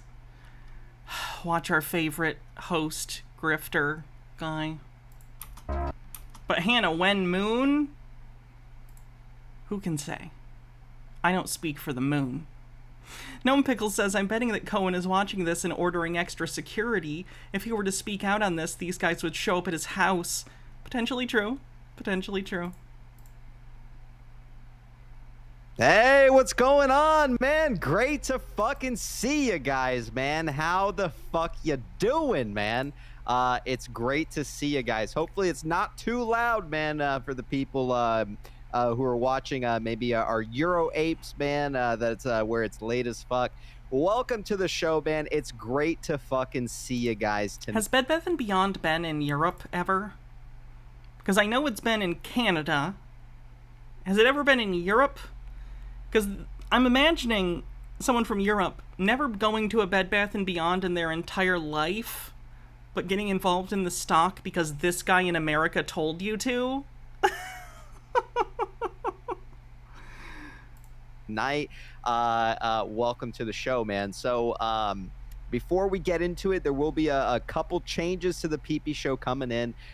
One thing is that I made a post on the subreddit, and I was like, there's really not a lot of information that we're able to dissect, 5 days a week like we used to be able to. So we might take Fridays possibly a step back, and when I say that, it's really in terms of like I'm going to treat it more of like a case-by-case basis, okay? So it's all bad news, so we need to start doing the show less. I never want to force a show, obviously, like if there's really no information, like, I don't want to force a show and come on the show and we sit here and we sit around and don't know what to talk about and things like that. So usually we never run into those issues, obviously, but it helps if you don't focus your entire show around something that's gonna die. It's the John Doyle problem. It's like John Doyle focusing his whole identity around being a Trump supporter, specifically. Like, it kind of burns out at some point, doesn't it? This is why I'm not in anything specific, okay? Not any specific person or group. Kind of general delusions and conspiracies. I'm just saying, that market's always hopping. I think I'll be great. I'll be great for the rest of my life. I can find people like this. John Doyle is still a thing. He's mostly been cameoing on other people's channels and doing interviews. I think he did some speaking stuff at some, like, hardline Catholic nationalist stuff. For Friday nights, I'm gonna treat it as a case-by-case basis, and what I mean is that Friday, I'll get up, I'll look at what's going on the subreddits, I'll see what kind of information is available today. He took the MAGA hat off, but more recently he at least had it on the desk, and I think he had it on in one video. He still supports Trump and hates DeSantis. Like that night, and if there's really nothing really a whole lot to talk about, we'll probably take we'll probably announce, all right, this Friday we probably won't do a show, and we'll usually do it in the afternoon, so a lot of people will have some time to hear what we plan to do. Another thing is Fridays, if we do plan to do a show on Friday, they no longer have to be set at 10 CT any longer, okay? So throw away the whole 10 o'clock at night thing on a Friday night. We can probably start the shows Friday like 8, maybe 8:30. Okay. I can forcing, just keep that in mind. After dark time to cutting the whole damn thing. Cut the entire much information that we have right now, so that's kind of how I'll be approaching it. So without further ado, man, let's go ahead and start the show. It's great to see everybody tonight, man. Thank you guys for tuning in tonight. So it looks like our chat there probably froze for Imagine being the kind of people who would spend their Friday evenings watching the PP show. I feel judged. Moment. But yeah, so I watch it, but I watch it in order to, I'm entertained by the delusion. Keep that in mind, man. So in terms of Friday nights, we'll see what happens. Like I said, we'll treat it like a case-by-case type of deal. So welcome to the show, man. Let's get into the stuff, and then we'll bring in Michael and we'll start the show, man. So he does have the picture behind him does not have a frame in the it's a wrapped canvas. Wrapped canvas, I think, is fine to have on the wall without a frame.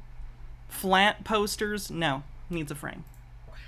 Keep in mind, man, I am not a financial expert, nor am I a financial advisor. Please seek the avenues, man, to do so. You're not... He says that. Please seek the avenues to do so. The previous sentence was, you're not a financial advisor. Please seek the avenues to do so. To do what? To be a financial advisor? God, that always annoys me. If you should be saying something along the lines of like, oh, if you're interested, please seek out financial advice from someone who's licensed, not please seek the avenues to do so.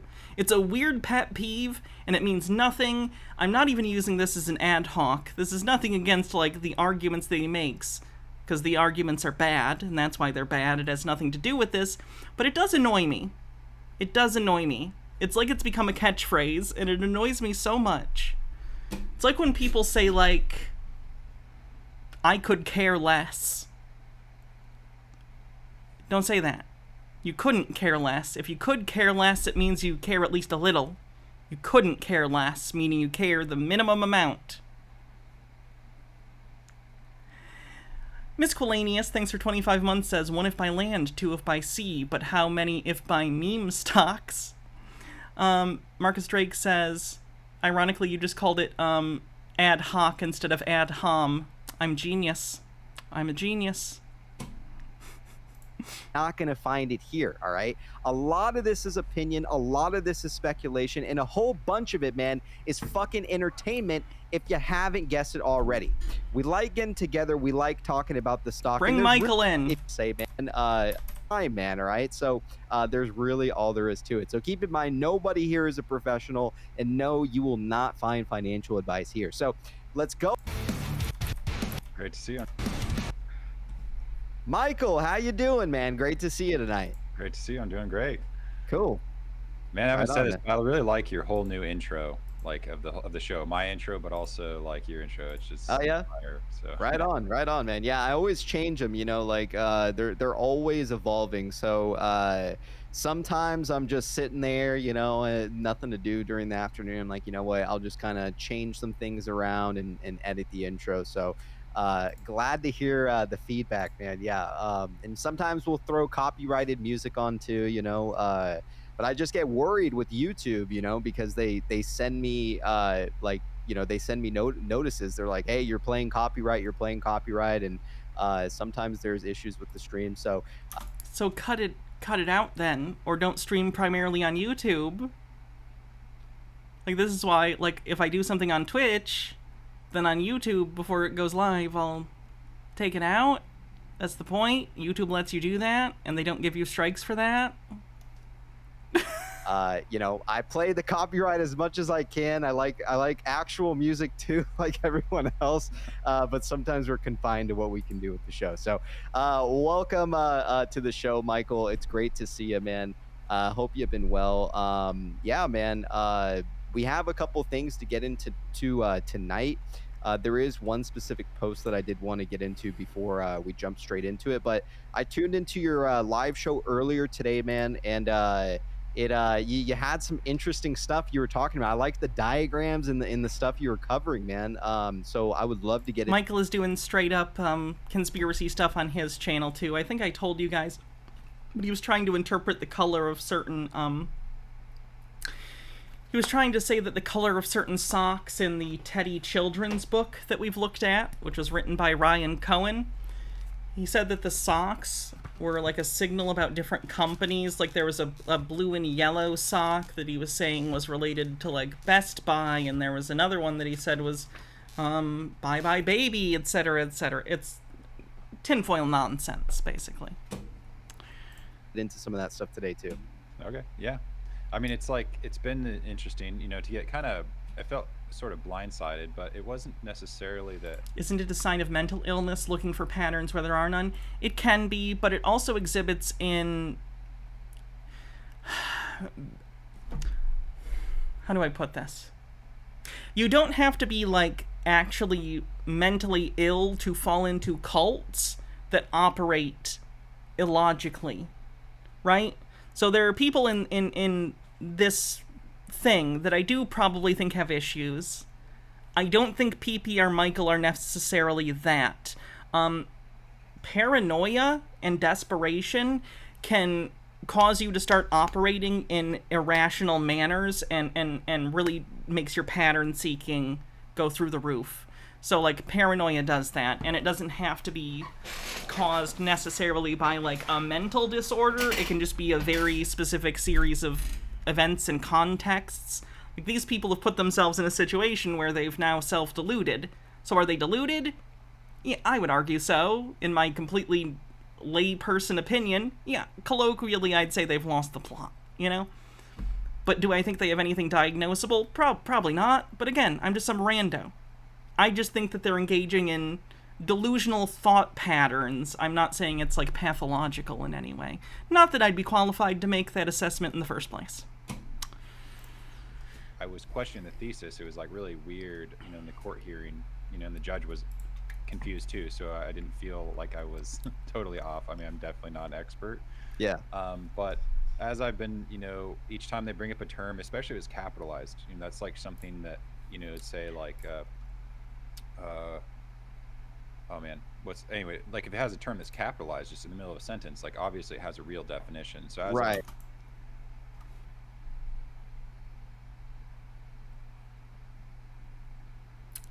He's real good at reading legal documents, guys. Okay. Like looking those up, it's like, oh, that makes a lot of sense, like what that actually is. So yeah, I agree. Yeah, and I actually it's funny you say that, because there's actually a post with someone who made something that was kind of familiar to what you were saying. So I think that'd be excellent to get into tonight. I did want to pull this up because I did find it a little bit interesting. This guy had some tinfoil that I wanted just to start the show off with. So give me just a second here. Let me show you guys this post. So this post here, all right, Michael has a doctorate in slinging dick. I just saw that. Do you have a doctorate in that, Michael? I guess so. We'll see once we win. Yeah, right on. Emotional damage with the 2. Is Michael looking at his own eyebrows? Like how so? Like you mean like when people post his emoji? So Michael, man, this is what I wanted to pull up for everybody. This is a tweet Ryan Cohen made at some point. The picture is blurred out because it is the Wikipedia page for the sexual position 69. And the image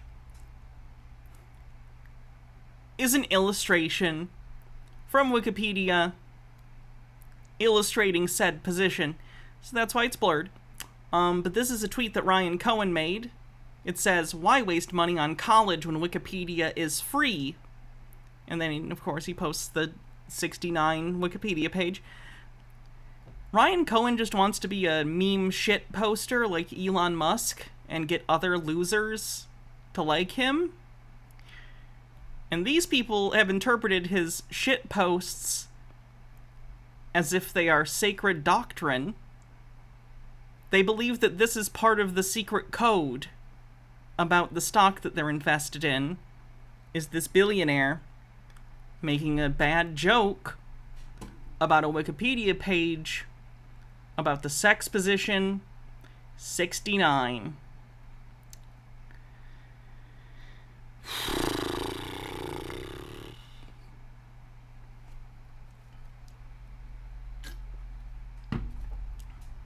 Today. So this post here is basically an older tweet that Ryan Cohen had talked about, right? It was like the 69. This was in January of last year. And it's some interesting tinfoil. Now, it kind of makes sense why, a lot of people like in the chat, were like, oh man, be careful with that guy coming on and like sharing porn and stuff. But you know what? I realized that I think he means this, man. I don't think he was a shill at all. I think he was trying to teach us about 69 and this tinfoil. So, I'm sorry, did you just say teach you about 69?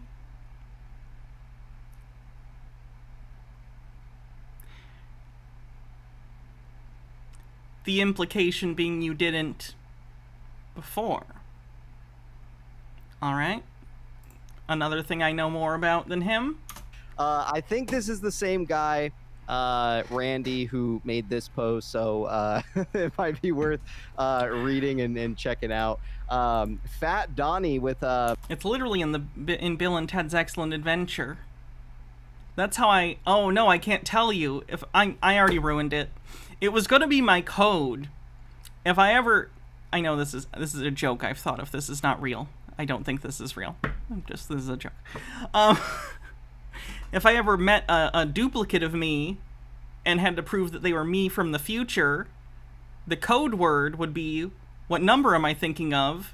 And it would specifically not just be 69. The answer would have to be 69, dudes. Because I would get that reference. But now all of you know that. So please don't become a duplicate of me and pretend to be me from the future. That would be really unfortunate and not a cool thing to do. With the soft PP membership. Appreciate the love, Fat Donnie. Right on, man. All right, so what this says is, he says 69 dudes and 8 homosexuals in a Wendy's. RC tweets a reverse merger on January 27, 2022, and then reveals 10% stake in Bed Bath & Beyond on March 7th, 2022. The 69 was tweeted at 8:04 p.m., and this guy is basically speculating that it's going to be August 4th. Teddy becomes a fully registered trademark on 8/4, maybe 8/3. Credit to u/we're everywhere 802. It's been 84 years. Last post got removed for NSFW. Right on. But this is some fucking bring him on the show again. All right, we'll have to bring Randy on. Yeah, you know, I mean, to me, it's real fucking interesting. You know, what this guy's, where his brain's kind of going, you know. And again, what is interesting about this? It's nonsense. Like, what about this do you think is anything worth considering? Why is this worth taking any amount of time in your finite existence talking about? Sorry, I missed something. P-Meal with a $5 tip says, did Michael just say obviously it has meaning because it's capitalized? Brilliant. No notes. Mr. Whiskers says, Hannah, we're in trouble. Send us some money. 69, dudes. First name bunch of numbers says, don't worry, I have my own code phrase in place for when someone needs to tell me they're in a time loop from the future. This is a perfectly normal thing for both of us to think about. And Gnome Pickles says, guys, the price of the coffee is $3.69 when you include tax. Therefore, BBBYQ is going to merge with Dancing Goat's Coffee, and we're going to take on Starbucks and all become rich. Buy more stocks. And Forrest Espion with 100 bits says, hey Hannah, a bit off topic. Just tuned in and I missed yesterday's Chud Red Pills Being Creepy stream. Seems to be missing. I tried to see it earlier today, but only the intro with Dancing Gina is there. Did Twitch remove yesterday's Chud stream, or did a Chud report it? There's something I have to edit out. But it'll be at minimum on YouTube, because I already exported it to there, and I'm going to edit it on YouTube, and then that'll be up. And I'll see what I can do about Twitch. This should be treated as... You can edit on Twitch, but the thing is you can only edit and then, like, put things on highlights. Like, it wouldn't show up as the full thing and then people miss it. So, I don't know. Inflow, okay? Sometimes it's kind of out there. A lot of dates never really come to fruition. We get that. But... I mean, I like the tinfoil nonetheless. So, you know, if something happens by the 4th, I'd be all for it, man. You know, and yeah. So, just wanted to cover this. Oh yeah, and John also points out, PP Show also IEP moved the earnings to 8.4. Yeah, so that's a good point too. So, it could be some fucking tinfoil. You know, it could be nothing. He could have just posted this at 8 o'clock, you know, at night, and you know, was talking shit. But nonetheless, keep that in mind. If you you know, if things start moving, come back to this post here. I think there's elements of it that can't just be tinfoil, right? Like the date. Mhm. I mean, just like the date, depends a lot on the judge, right? So it depends upon a lot of things. It depends upon the schedule of the court. Like even if Ryan Cohen knew something and was trying to signal it to you, Ryan Cohen would not be able to predict a court date a year in advance. That's not how anything works. if someone had a claim, they're like, crap, we wanted to get that claim dealt with, and then they're, you know, it's like, okay, we're gonna have to like address that claim in 2 weeks or whatever, that it would bump things back. Mm-hmm. So, but like, so excluding, but it's in the same ballpark, right, as the date, but like just looking at the timeline as like just this checklist, right? Yeah. Why would he be posting that? Like literally. Why would he be posting a 69 joke? Because he thought it was funny. Really, like, I mean, There's no other reason that this person would post a 69 joke unless they were trying to communicate stock advice to me. It's something. And also, my neighbor's dog is talking to me and telling me I need to do certain things. This is okay. And like he was even like he seemed so fascinated when he was being interviewed. Ponder the Jimmy. orb. I can ponder the orb.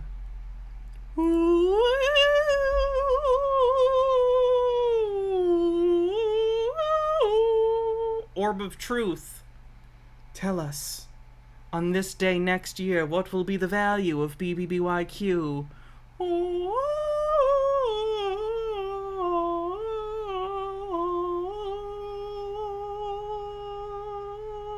The orb says, this is not financial advice, but it'll probably be cancelled. Thanks, orb. Appreciate it. EDD, and going through the tweets and what they mean, and you know, some of them he's like, oh, I can't answer, you know, and it's like, you know, he says he has a dark sense of humor, and it's just like, yeah, it's really funny to like, you know, lay down these breadcrumbs and see Right. if it's it. Yeah, and that was interesting. You know, back then when he actually was doing that interview. So, and again, I don't think RC was talking about me or you know who he was referring to. Hydrate. But, you know, I remember when RC did that interview and he mentioned, oh, you know, I really like the dark humor stuff. Well, I mean, this isn't really dark humor. This is like 12-year-old boy humor. Gone through Super Stonk, Bed Bath & Beyond. I had gone everywhere, GME. There was no dark humor that I had seen anywhere on these subs, okay? But let me tell you this. The dark humor was, at the time... Dark humor is like dead baby jokes or like the Aristocrats. It's not haha sex. That's its own thing. Dr. Campbell says, I feel like when you ponder the orb, you need to do it in a Vincent Van Gogh impression. I definitely don't have good enough impression skills to pull that off. I was making Bed Bath & Beyond hype videos. And for those of you who have tuned in or aware of when I came on the scene and started doing that, that was around Veterans Day. I don't know if this is true, by the way, but I heard some people say that, again, this is just something I heard. I heard that PP had been involved in Safe Moon, which was a crypto weird bullshit thing that happened a while back. Curious if that's true. Gnome Pickle says, an accurate prediction of what we shall the BBBYQ price in a few months. And by involved, to be clear, I don't mean like involved in making it or anything, I just mean like he also was invested in that and, you know, gave not financial advice, just opinion about how good he thought it was. I will consult the bones. The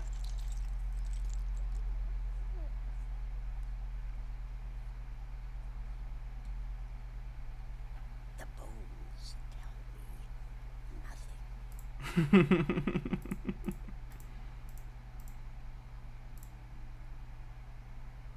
Oops, wrong one. My bad. It might influence. Okay.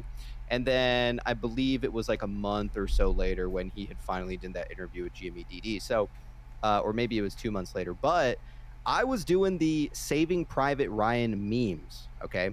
And what I was doing was people were getting like blown up and shot at, and it was all like Bed Bath related. There was one about like the building blowing up and like it was like the CFO dying and stuff. So if you're thinking about dark humor, I would assume that would constitute possibly dark humor. So Ryan Cohen once said he likes dark humor, and you specifically have made memes about people you don't like being killed horrifically. Therefore, that must mean Ryan Cohen is involved in your subreddit? That doesn't even make sense at a cursory glance. Like if he likes, I don't know, what's something. Let's see, Rick and Morty. You have a Rick and Morty poster thing in your background. If Ryan Cohen tomorrow came out and said, I like Rick and Morty, does that mean that he's involved in your thing? No, these are things that exist outside of you. There's no correlation between these things. Avant Gardener says, "Oh no, it's BYQ." And again, I remember hearing that and it stuck with me and I was curious and I went back and I could never find anything. So maybe he was referring to that, maybe he wasn't, but nonetheless, he likes dark humor, you know, like I'm sure a lot of people do too. So yeah, Rob G said, yeah. Oh, go ahead. Rob G was saying, yeah, where the fuck the hype vid's been at, PP? Yeah, it's just imagine having to you know, back then it was just hype vids, man. That's all there was. That's all I was doing. But now I got the subreddit that I got to moderate every day, and the Discord. No one deserves the life and torment of being a Reddit moderator. And then on top of that, the show. So I mean, if I have time, I always try to make the hype vids, but I'm glad that you guys still like them. I made one like last month too, so they're still around here and there, you know. So go ahead, Michael. Yeah, I just think, like, you know, looking at the context, right, of Ryan Cohen's themes, so is he trying to be like a sex therapist? Is that what he's saying? You know, what? He's making a fucking joke. Like, I don't think it's a funny joke, but it is a joke.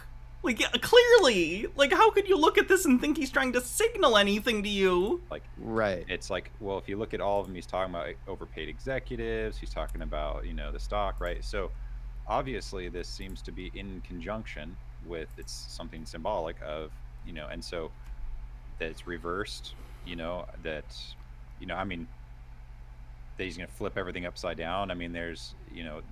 Maybe he's trying to tell you guys to stop jerking each other off. Has to mean something. We can't do anything completely random. Maybe he's saying stop sucking each other's dicks off and get out of your echo chambers. So sorry, my mic was muted. Yeah, no, I agree, man. And you know, I think that Ryan Cohen, his tweets and everything, some people say his tweets don't mean shit. I don't know. You know, if you really look through his tweets, they tend to start to make sense of what was going on, especially like when I've seen A Beautiful Mind. You look at the tweets and they start to light up in your head and music plays and then there's little connections between them. And then your college friend shows up and you let him watch the baby while they're in the tub. He tweeted. A lot of people who maybe they weren't in this stock. Pretty sure that movie was nominated for an Academy Award, so don't blame me if you don't get that joke. It's been 20 years. You had time. In January, but let me tell you this. Ryan Cohen had tweeted in January about the Titanic. So, and what he had tweeted about was the... No one ever talks about the Titanic. There's no reason anyone would talk about the Titanic. It was such an insignificant cultural event, and it's never been brought up since. Crown jewel, remember? It was... especially not in the last year. It was draw me like your... What? Draw me like one of your French girls.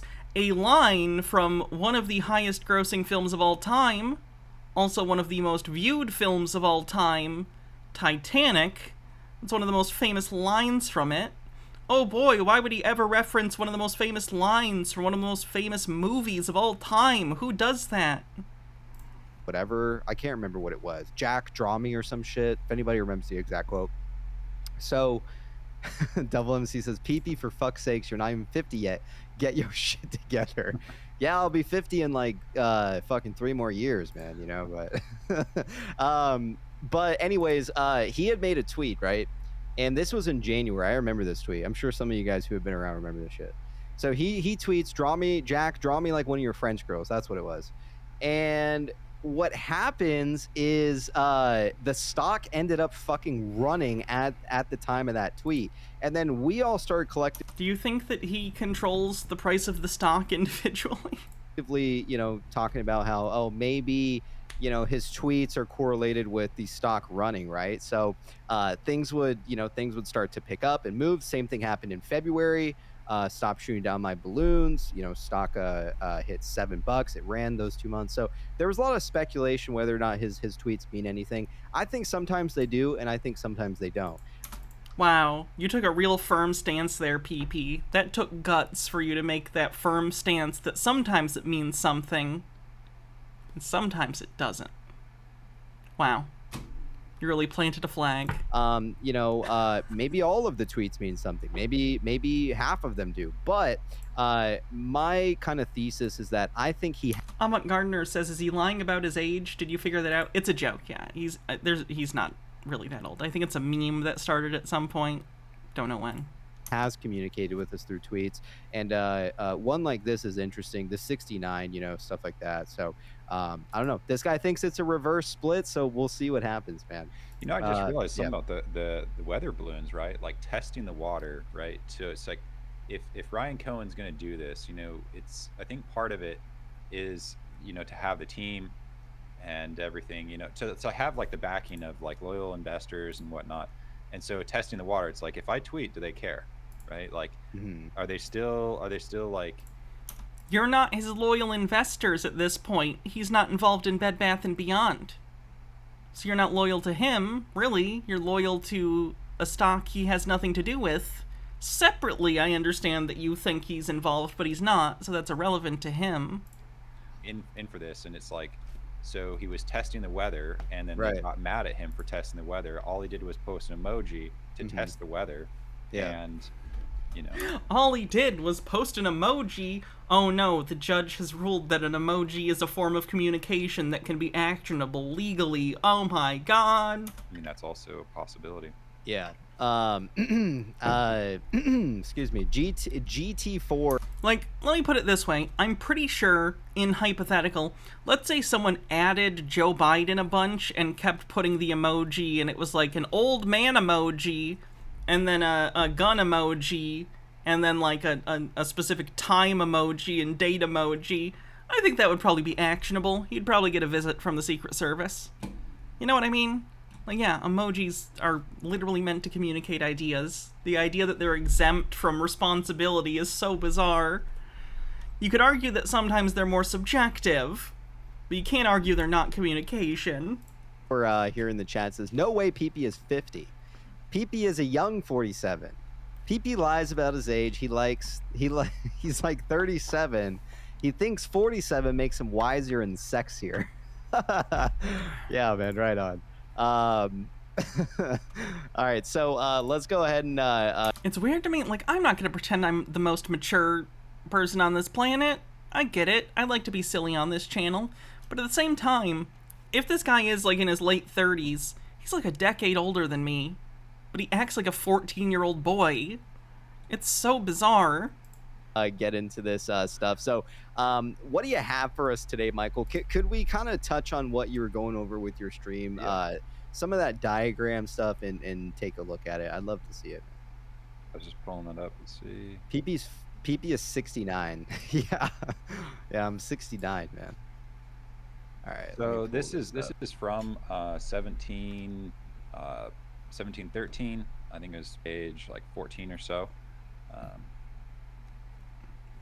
So I don't know if they added this in there. I didn't take the time to look, but I think if they did add the clarification, like there's a lot of people, and it's kind of a dick move to like be changing things and not have some transparency. So let me read this to everybody here, unless you wanted to add a little bit more. Okay, so let me just read it for the people in the chat here. Ligma Ball says, Michael took over PP Show, Michael Show.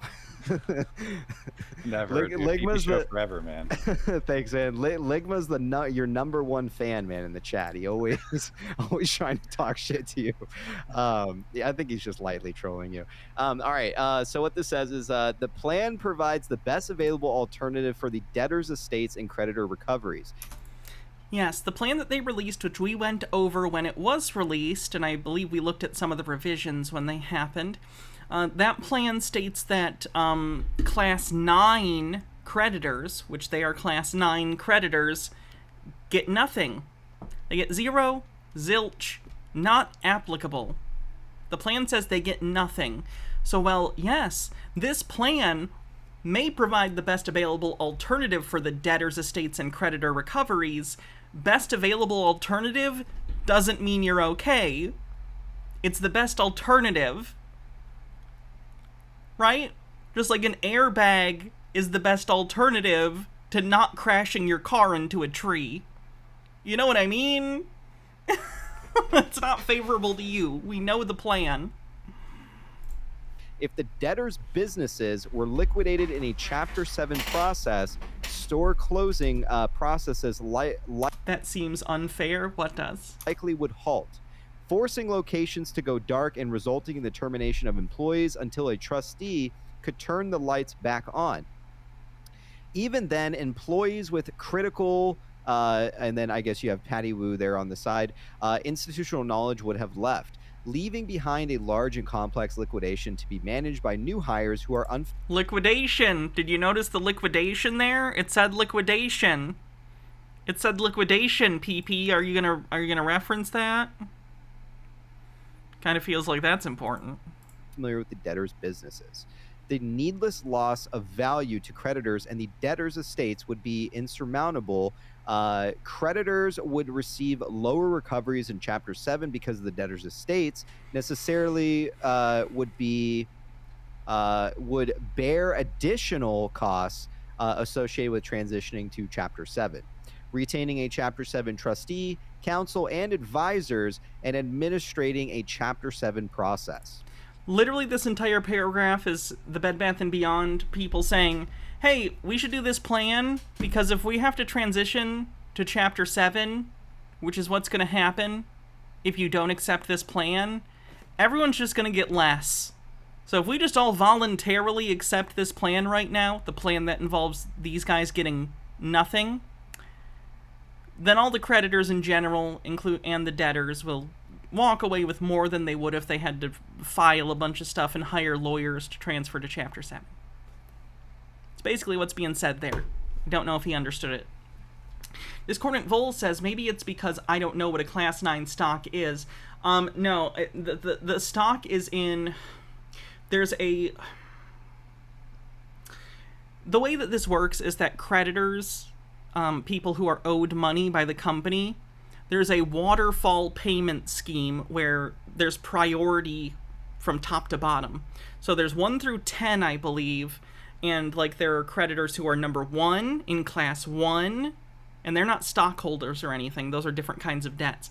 But they are secured creditors, so they're first in line. So they need to be paid first, and then the second group, and so on and so on.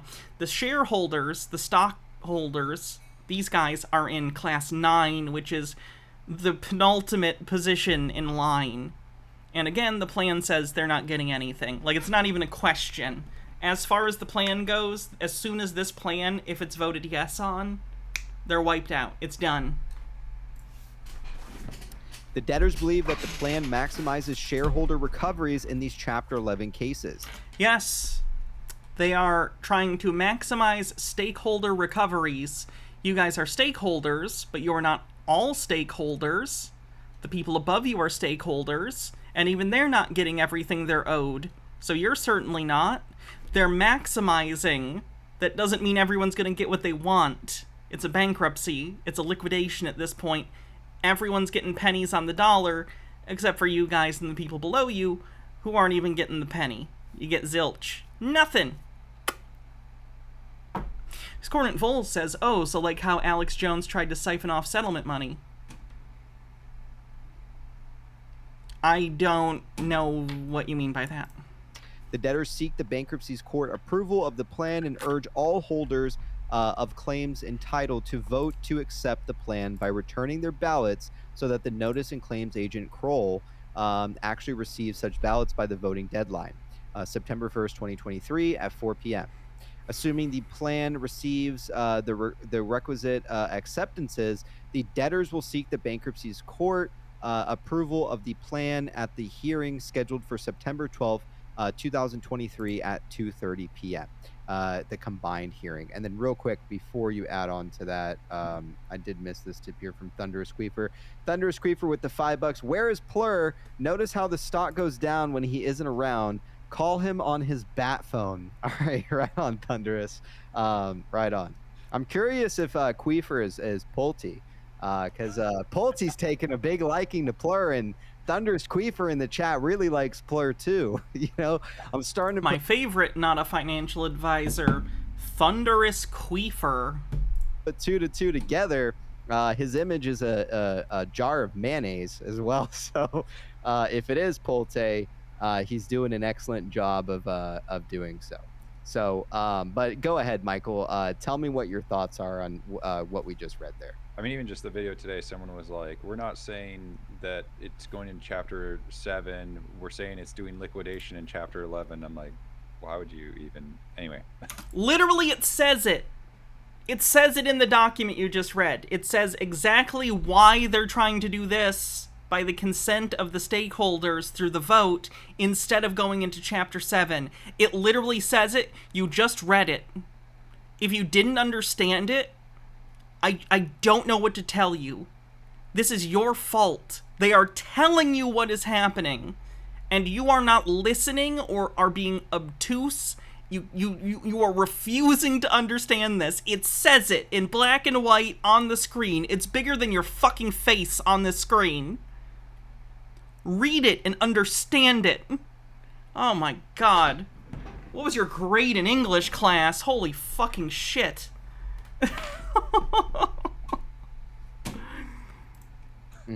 But I mean, I think that that's the thing is that this isn't a chapter 7, and that, you know, the last highlight right there, the debtors believe the plan maximizes stakeholder. It does maximize stakeholder value.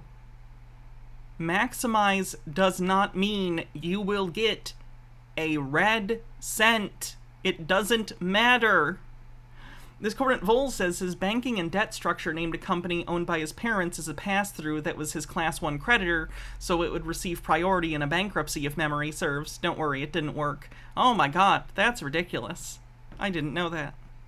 Recovery. So I literally spent 3 hours this morning watching videos and I did hear he was trying to, like, squirrel away money, but I didn't know that. reading about, well, actually videos more than 3 hours, but of watching videos of what happens in chapter 11 and the process and the difference between chapter 7 and, you know, like they said, if it's chapter 7, like they just walk out. It just, everything stays the way it is, and a trustee has to come in, a neutral third party that's paid by the court or whoever, or assigned by the court, I mean, and they come in and then they figure out what to do with everything.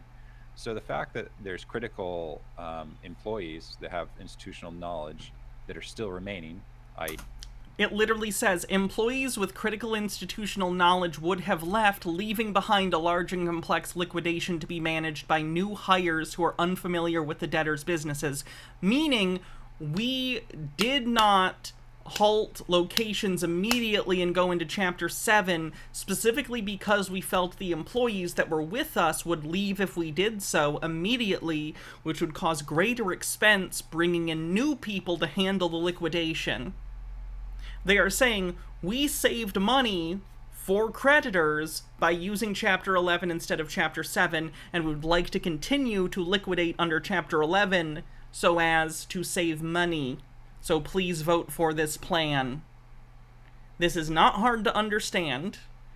This is not super complicated, and I get it. I've read legal documents before, where as a layperson I go, I don't know what that means. I'm not a lawyer. This is not convoluted. It's above a 5th grade reading level maybe for some people, but it's certainly not above a 12th grade reading level. This is like not difficult to understand. Ugh. Minty Treasure says, imagine someone's partner asking them, where did all of our money go? And responding, I listened to my financial advisor, Ligma Balls. Patty Wu and her Damn it, I should have listened to D's. pirate crew. Right. That means that there is an asset that's still there, right? It's not chapter 7, it's definitely chapter 11. And it is a chapter 11 liquidation. It literally says that. See, it's like you skipped over the fact that it said leaving behind a large and complex liquidation to be managed by new hires. They're doing the liquidation. It's pretty much done. Like, literally, look at this. This is in my fucking house instead of a Bed Bath & Beyond because they're all closed. Every Bed Bath & Beyond in the country is closed. Tweakle says, I'm surprised they didn't say they didn't blend the assets, so they didn't liquidate them. And so kind of going along with that, actually I'll go to Also, we'll be getting Plur in Oh boy, look at this tinfoil. Ooh boy, that looks a lot like a QAnon thing. here for Thunderous Queefer, man. You'll get Plur here in a moment. Plur, check your Discord. I just sent you a link. All right, yeah, let's take a look at this. So this is when I started before, the situation before we had a crappy CEO, right? That was just taking a lot of money. We had more than over $2 billion worth of crappy leases. Right. We had, And one thing to add too with Trident is that with the inventory, he was buying a Black Label. So, and for those who don't know, the Black Label stuff was just, I don't know, people weren't buying this shit. So he made some really bad decisions, especially with the inventory too, that led to some of that. So go ahead, Michael. Oh yeah, no, and so they had to clear out all that inventory, but like, how are they supposed to clear it out? Because so there's all these things that this crap, this baggage, not to mention the whole economy had been contracting, and he should have seen that coming. So it's almost like, he set it up to, I think that basically Ryan Cohen saw this coming, this whole they were gonna make money by killing this company. Again, I've said it before and I have to repeat it because it's so interesting. It seems like they think the primary reason large businesses go into bankruptcy or liquidate or close, they think the primary driving factor behind that is short sellers, and in their conspiracy, naked short sellers. Something that has not been substantiated. There is no evidence that caused Bed Bath & Beyond's decline. Bed Bath & Beyond went out of business because it was a bad business model that was antiquated and failed to keep up with the times.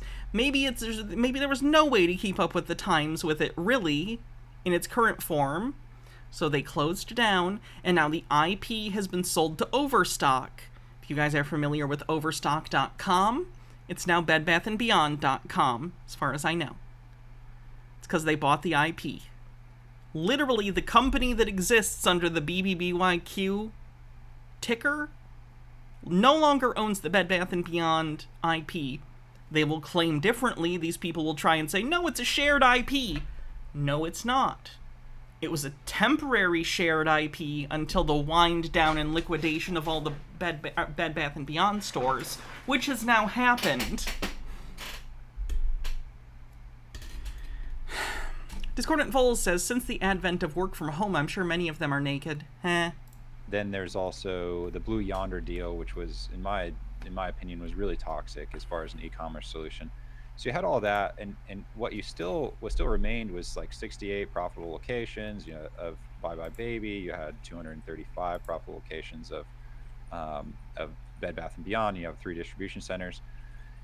But in the dual track path, you have to, if that anything that was sold during Chapter 11 goes into basically the liquidation pot, this reserve account, and then that is divvied up to anyone who has a claim, whatever that claim is. There is not enough money. There is literally not enough meat left on the bone here of their finances that you will get anything. Okay? Like, imagine we have a turkey that's this big. It's not a very big turkey. And there are 10 people and there are like 8 people in front of you in line. And they all get to pick their pieces first until they're no longer hungry. By the time it gets to you, you aren't going to get anything. This is the case here. There are people above you even, I believe, who are getting either next to nothing or nothing. So you're not even, like, high up on the bottom. You're almost at the bottom of the list. You get nothing. Good day, sir. It could be that you were offended by, a manager. It could be that you slipped on something, whatever. It could be that, that they were in the same shopping mall and they left and then you lost business. I mean, there's like literally no limit to the amount of claims that people could put on the company. And so it doesn't make sense to put a lot in this box of stuff. Because if you put the sale of actually the going concern of Bed Bath & Beyond and of Bye Bye Baby, they were unable to sell them as going concerns. They were unable to do that. That's why they ended up selling the IPs separately and then shed the leases, either through selling leases or canceling them through the bankruptcy. They don't own them anymore.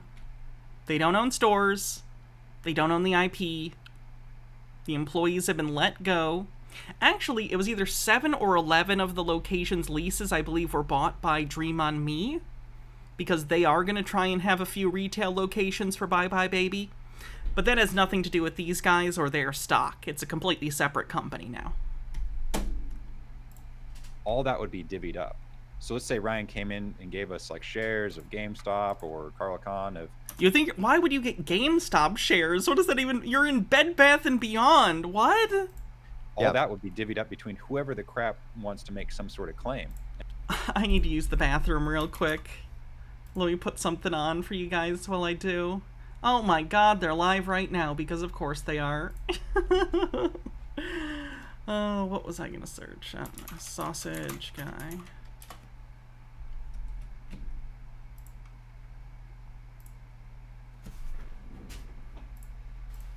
Enjoy the Skittle steak. I'll be right back. Behave. Go harder on sugar steak. Oh, I can hear them sizzling. It's starting to stink. What kind of fumes you think's coming off of that? Here's hoping it's not poisonous. Is this gonna be enough Skittles? Hold on, we need a Skittle refresh. Hey, who's got 2 thumbs and now thinks that this is a bad idea? It's your mom. It was her the whole time. Now we're gonna take this severely discounted filet mignon and throw it in there. All right, good luck, everybody. This went from smelling like artificial sweeteners to smelling like the liquid at the bottom of a dumpster.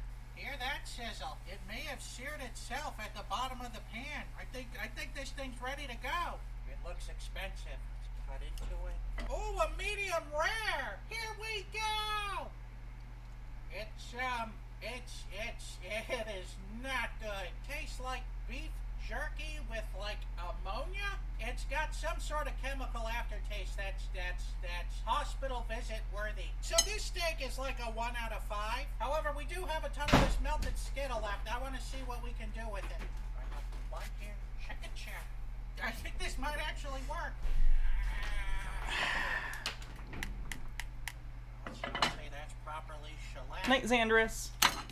Skittle candy apple. Here we go. This too is also bad. That chemical flavor is the main star of this show. Well, that's also getting a 1 out of 5. So, thanks for letting me waste your time. And prove that they deserve it. And so I think that because of that and other reasons, that they decide instead of being a dual track to be a sequential track, that they're like, let's just close this door completely. We're going to do this liquidation. We're going to take all that, and then we're going to do the waterfall, and the judge is going to say who we give it to, and then the judge is going to say it's done, it's over. Then correct, that is what is happening, and that's it, period. You get nothing as per the plan as it currently exists. And all that's left isn't these claims, it's just the shareholders and the bondholders. You won't be left. Literally, the plan says that your shares will be extinguished and canceled. So you won't even be shareholders anymore because the shares won't exist. You'll just be people on the internet who are obsessed with an imaginary stock ticker.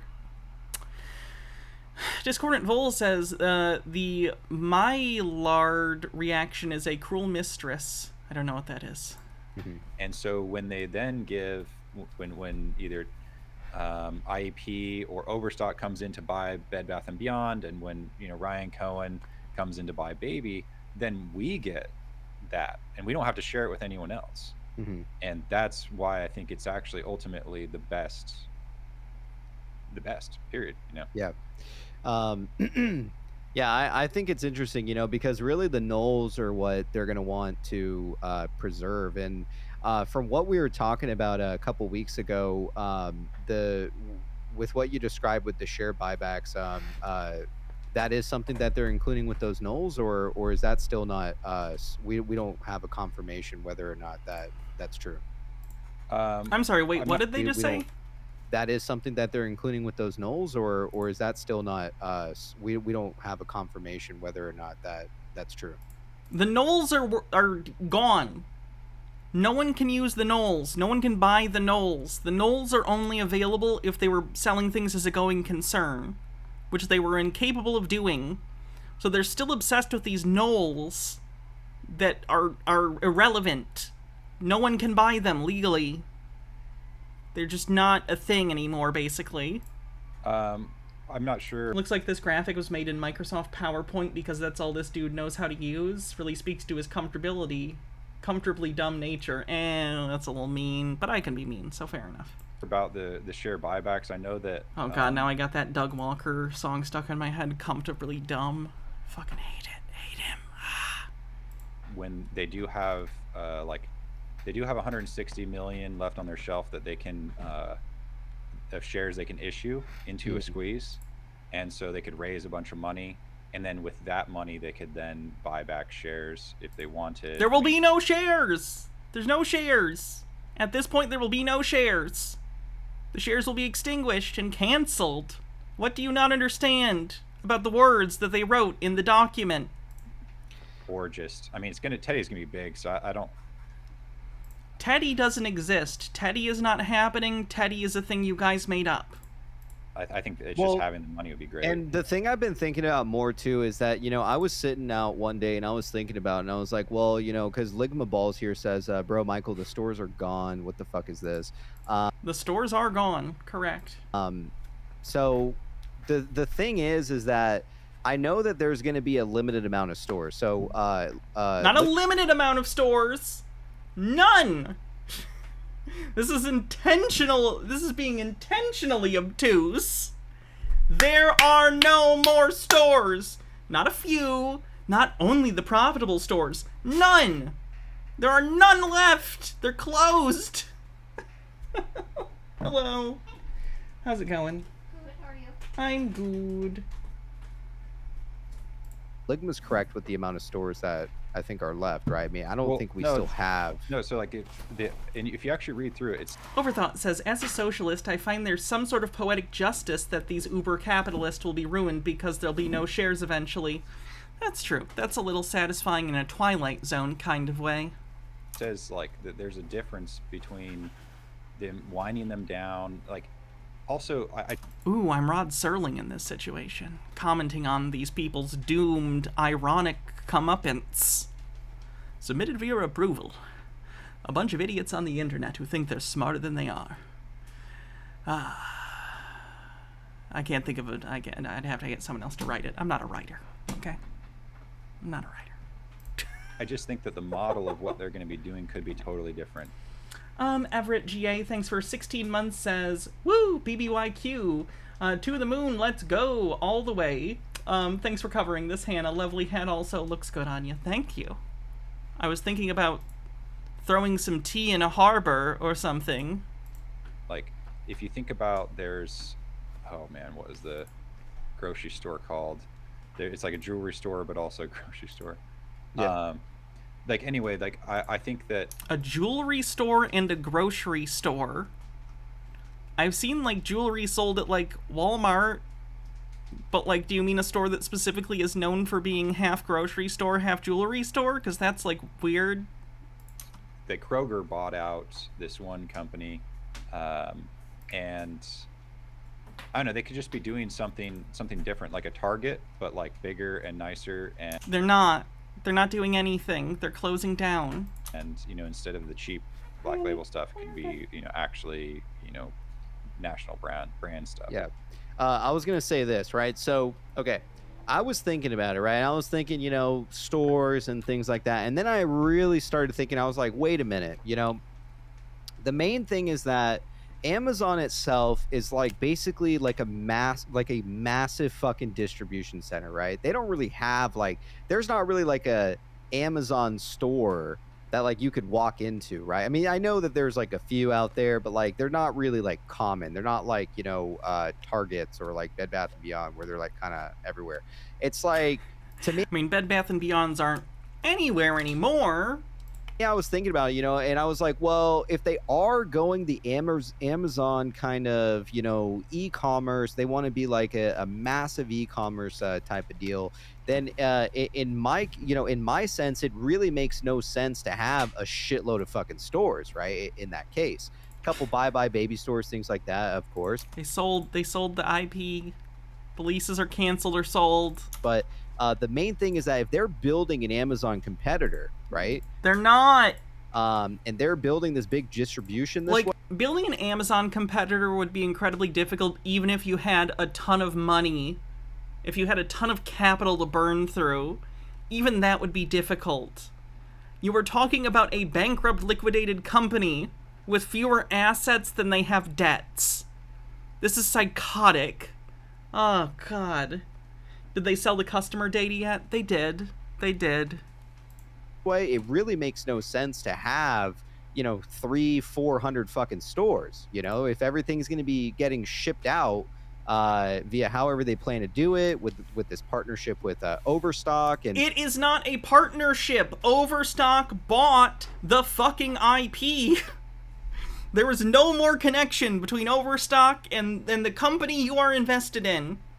They purchased it. It was a purchase. They have it now. It's theirs. You do not have this now. You are not affiliated with this. And things like that. Not everything is a merger, right? We all don't really know how it's going to play out. I've seen them too be like, recently some of their DD involved like, oh, look at these lawyers were hired and their billing hours were categorized under mergers and acquisitions. Like, yes, other companies acquired the assets of Bed Bath & Beyond. That's an acquisition. On an acquisition, there are two sides, and they both need lawyers. Gnome Pickle says, I have a partnership with this cup of coffee I just bought. I hope it's delicious. 48% to level 1 in a hype train. It's going to look like. We can only make assumptions of what something it will look like. Thank you. Eileen says, fuck guys, I look at dockets.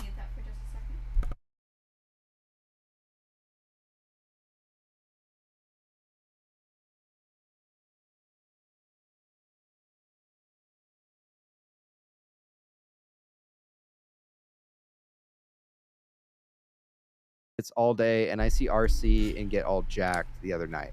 Oh, that was about the other thing, yeah, with Eileen. So yeah, it turns out that that's actually a different guy.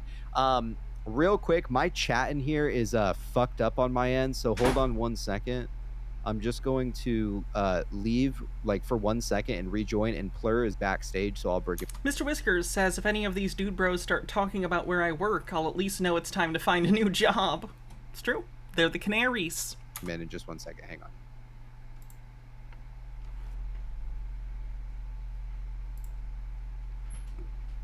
Oh my god, Michael just creepily, silently smiling at the... Oh god, that's uncanny.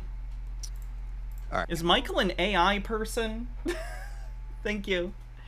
Fast Lunacy, thanks for gifting 10 tier 1 subs and getting us over level 1 of the hype train. All right. They're like my Vast as always, Fast Lunacy, thank you. All right, should be good. Plur, I don't know if that disconnected Plur back there. Plur, are you still there backstage? Okay, yeah, he's still there. So give me 1 second here. All right, chat, please give a warm fucking welcome, man. How you doing, man? Great. Discordant Vol, thanks for gifting 5 tier 1 subs, and Nemesaur, thanks for gifting 10 tier 1 subs. Wow. We got like a little gift sub train going. Thank you very much. To see ya. Hey, great to see you too. Good, man. Yeah, right on. Last couple of days have been really super interesting. Wow, okay. Jesus Christ. Hold on. Kingdom Reborn gifts 20 tier 1 subs. Shit. Thank you. It's a surprise to be sure, but a welcome one. Gnome Pickles says, I know it. Chet is making Hannah blush. I Hate Twitch Times 2 says you need a donation goal for buying a Bed Bath & Beyond store. What would I do with it? Outside of the joke I made earlier about making it a church. Like, what would we do? Today, there's so much DD that I want to do. Thank you, Kingdom Reborn. I appreciate it. And Gnome Pickles says, I know it's slightly off topic, but the name Bye Bye Baby seems really creepy to me. Buy that baby. We need snacks. I always thought it was kind of weird, too. I don't get it, but whatever. Apparently it's a brand that is known, though, so... Discordant Vol says, gotta make up for you putting up with my terrible puns. Worth it. Thank you. 73% to level 8. That I haven't had an opportunity to do, because thanks for just always being open to hear me out. Because like yesterday, for example, like I want to come on the show, but I have to work till 8 o'clock at night sometimes. It just is what it is. Oh man, yeah, that's fucking rough. At least until we go to the moon and I get my RC tendies. Yeah, man. I totally feel it. I totally feel that. Real quick, Slobo with the $10 sticker. Appreciate the love, Slobo. Yeah, Plur, you know, I've been sitting here all week. When did we have Pulte on? That was last week, right? Yeah, last Thursday. Everything's so jumbled in my fucking mind, man. So I was... Mass Lunacy, thank you for 20 more Tier 1 subs. God damn. Oh no, is this a maid day? We might be on a maid day. Sitting there thinking, I'm like, yeah, man, you know, it's just... ABC hasn't really been around, Plur hasn't been around, and it kind of makes sense. Like, you know, the kind of regular type of guests I haven't really seen, so that's kind of why it's felt a little in my 13% to level 10, close to a maid day for tomorrow. Bumble Homestead, thanks for 100 bits. Discordant Vol says Bye Bye Baby sounds like some kind of dystopian Build-A-Bear workshop.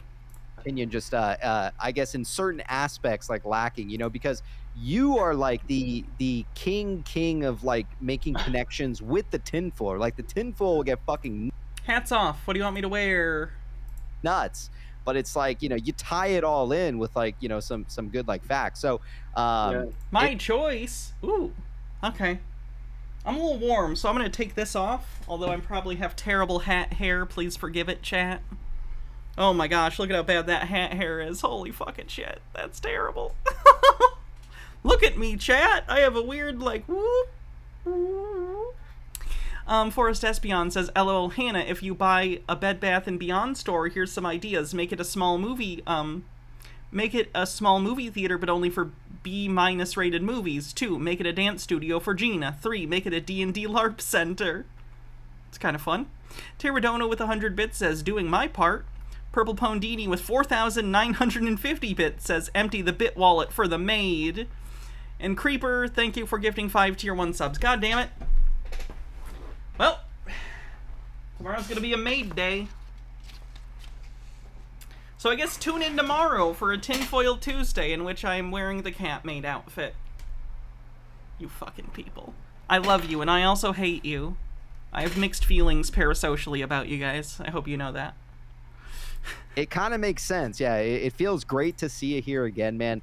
There's a guy, Thunderous Queefer, who's just been saying he's just like tipping me every night, $5 at a time, just asking where's Plur.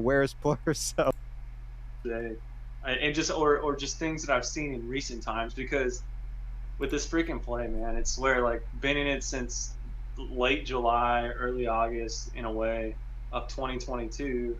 And then as we go more forward in time, just the amount of information that we get every day seems the same to me. So it's hard to differentiate from a week ago, 2 weeks ago. Sometimes I'll look at my notes and I'll realize, oh my God, I wrote that like 2 months ago. Because initially with this play, it'd be like in October. I always thought Plur was kind of boring. I miss AJ. Like or RJ, whatever the guy's name was who freaked out. Just based off what Bill Pulte's tweeting, I just see so many parallels between, you know, PHM and Bed Bath Beyond, because make the dream work. So yeah. I just find a lot of parallels between. Slobo with the $10 tip. Appreciate the love, Slobo. Fan character. Sit in. Talk to the wife. Yeah. And I just said, hey, baby, when you want to cut it, just say enough's enough. Okay, so now, or you got some time? You got a little bit of time. I'm good until she opens the garage door and kicks me off. Oh God. The boomer humor. And I think most of us don't really believe in all this sort of nonsense in the background. Mm-hmm. And Michael, you get a lot of this, and I can see it, the sort of the nonsense around, trying to discredit and so forth. It's all bullshit. It is all bullshit. It's nonsense. Yeah. You cannot see there's a bigger picture going on. There is a bigger picture. This is the danger of listening to people with English accents, because if you're a dumb American like me, someone with this kind of English accent immediately sounds more credible than someone with an American accent. Or with, like, an English accent that is not this. Discordant Vol says, ships tend to sink in a consistent pattern, friend. It's either... The Sargon of financial advice, basically. 3% to level 11. Liquidation, which is for, 40 million or whatever it is. Why would you have all these high-priced lawyers and, this fantastic dream team involved with the M&A? Right. Because they're in bankruptcy, and bankruptcy requires lawyers. And a large corporate bankruptcy requires expensive lawyers. That's it. And, Gnome Pickles, thanks for 18 months, says now is time for a sibling for Don't Sexualize Boxes. This one's name is going to be Do Sexualize Boxes. Giving them mixed messages. All the other stuff going on. So, to me, it's all right. It is a risk play, but there's something going on here. It's a bigger picture. There is a big play going on here. Yeah, and I agree with you, man, because like, Holly Etlin, David Caston, Shelley Lombard. I mean, there's a reason why all of these people are here. And also because they're getting paid to do a job. The difference between them and you is they're actually making money from this, not losing it. Gitara says, do sexualize boxes. Is that a holy commandment passed down from Paul on high? It's a suggestion. It's a surah. Discordant Vol says, Hannah setting up Wuxia rivalry around here. I don't even know what that means. Thank you, everyone, for the level 10 hype train.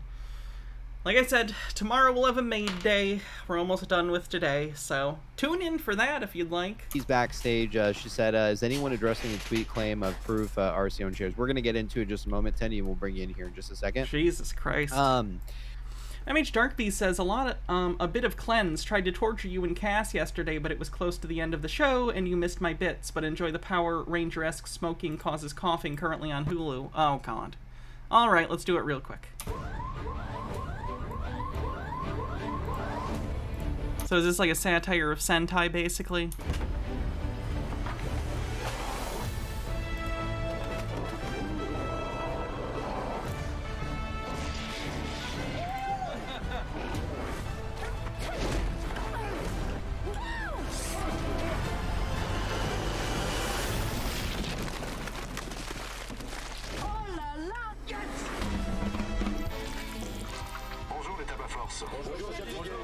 C'est en étant soudés que vous pourrez sauver le monde. J'avais prévu de passer du temps un peu avec mes gosses en fait. C'est un ordre, vous partez immédiatement. Pourquoi vous portez un costume bizarre comme ça? C'est les justiciers les plus cools du monde. J'active la phase de rinçage. Espérez que ce soit vraiment de l'eau qui va...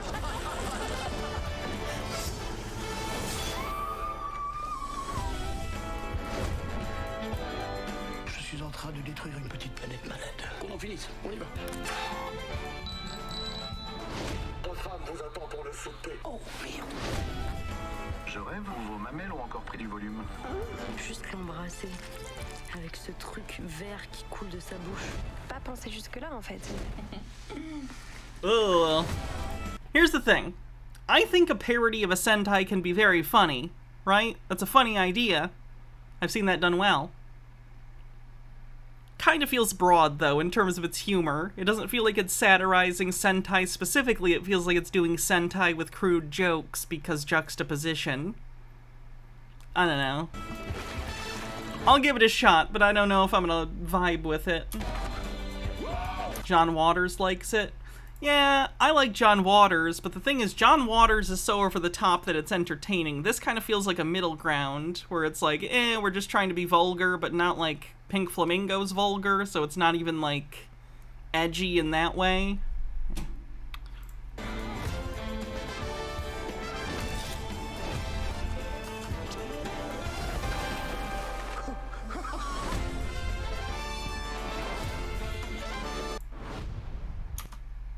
Like, I'm looking maybe for something a little more like Psycho Goreman. Which, by the way, if you haven't seen Psycho Goreman, I would recommend it. You know, I just, I feel... Especially if you like practical effects, wet puppets, and satire of, I don't know, a lot of different genres. feel like there's such great people on the board, right? And then people want to refute it and say this is just a simple liquidation, you know, they're going to zero. Like, what the fuck work did any of these people do then? I mean, you understand that liquidating a company is a lot of work, right? And to be clear, before they decided for sure on liquidation, they did try and reorganize. It just didn't work. Just didn't work.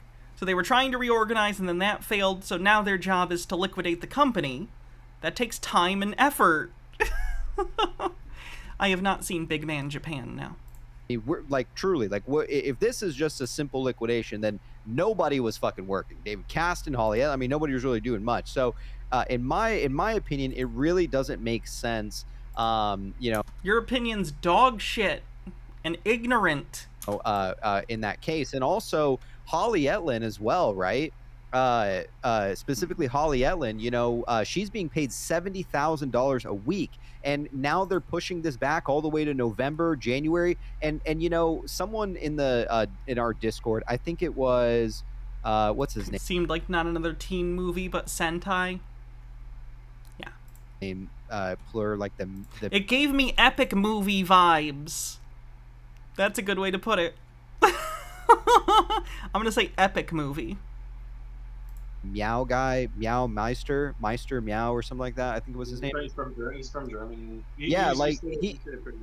He was making good points, and he said, you know, no one's gonna sit here and waste, you know, potentially shitloads of fucking money to draw this out another 6 months. It really does make sense, and which is why they're doing the vote so that they don't have to.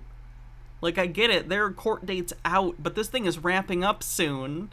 Like, there's going to be, again, if you read the plan and understood it, there's going to be someone who's appointed as basically the person in charge of the legal entity that is BBBYQ throughout the rest of the liquidation. But, like, these people are almost done. They're almost done with their jobs. This plan is, like, one of the last things they're gonna do. And on top of it, right, this is the fucking cherry on the fucking on the Sunday, all right? It doesn't make sense if the company was going to liquidation, right? It would quite literally make no fucking sense to drag it out, you know, 6 months. They would have just liquidated. There's nothing left. I mean, what? Okay, a lot of people ask the question, well, what's left in the company? You're right. Absolutely. What's left for 6 months more time, right? Debts, any leases that they weren't able to get out of, but I think those have been canceled. Any merchandise that they have to go through legal agreements, lawsuits. Like, there's a variety of reasons that the entity exists in some form after bankruptcy. But that entity is no longer really a business as much as it is a stand-in administrator for the interests of the former business. Again, if you had read and understood the plan, it explains this. I mean, it really doesn't make sense. 40 fucking million. You know, yeah. These lawyers, fucking best lawyers in the fucking world, and all the other. I have nothing bad. I don't know anything about the lawyers for Bed Bath & Beyond, but, like, are they the best in the world? Probably not. All the other. They get paid enough. They're probably decent. They're probably good. I'm sure they did their jobs fine. No shenanigans going in the background. Mm-hmm. No, that's gonna cost a fuckload. Yeah. Why? You know, and it's almost as if all these idiots, and I'm not gonna fucking name names because that would just make them feel even better. So there's a bigger picture going on. There obviously is. If you can't fucking see that, then you're fucking blind. Yeah, I agree. Yeah. Discordant Vol says a dead hollow tree can still cause a lot of damage if it falls on your house. Ooh, yep. You know, and let's face it, we are all. I've watched your show, PP, for every fucking day since end of February. Wow, that's a long time, man. Shit. Mate, no, I'm serious. And there's, all right, you have probably you have 700. Well, you have 2,300 with Pulte on, but you have as many people in Europe watching the same, every fucking day. So it's right not. On. It's so this is going global. So don't think that it's just we're looking at 700 or 800. A lot of people watching this. Middle there, his game, all the other rest of his GameStop. Yeah, so this would be the same. At this point, we're coming close to the end, so I'm just seeing if we can scan through and find anything else interesting. I can't believe they're still this diluted. I really can't. Like, my bar can't go lower. I don't even know where it is now. I'm missing it. I know it's down there somewhere, but I can't find it. That's it. Right on, man. Well, let us know, Kaz. I'll be in contact with you. This whole time people have been saying he wouldn't want to buy a bankrupt company. It's foolish. Yet, yes, a lot of people were doubting him. So yeah, I mean, there's a lot of doubters on the side. AC, is it AC John? Yeah, AC John says, "Hey RC, let's run the play already. We're tired of holding." Yeah, right on, man. Fuck, we've been holding all the way down since August, man. So we need to see some fucking fireworks, man. This isn't the Magic Kingdom. You aren't owed fireworks at the end of the day. You took a risk. You took you gambled. You gambled and you lost. Soon. Excellent stuff, Plur. I'll go ahead and take it to Lancer because we haven't had a chance to meet in with Lancer. So Lancer, man, let's hear it. I'm gonna turn off my camera real quick, just take a couple bites of dinner, and you go ahead and tell us what's on your mind, man. Can you go to the Reddit and just put the I put a post, a TA post. I can. If you could put Sometimes a bottle rocket's just a dud. True. Mute your mic, PP. I can hear you eating. In between. Yes, I understand. I'm a hypocrite. See farther to the other side, but that's good. TA. Also. TA that involves them just straight up looking at lines and going, "This looks like a pattern." All right, Tinfoil Guru's backstage. So, chat, please give a warm welcome, man, to Tinfoil Guru.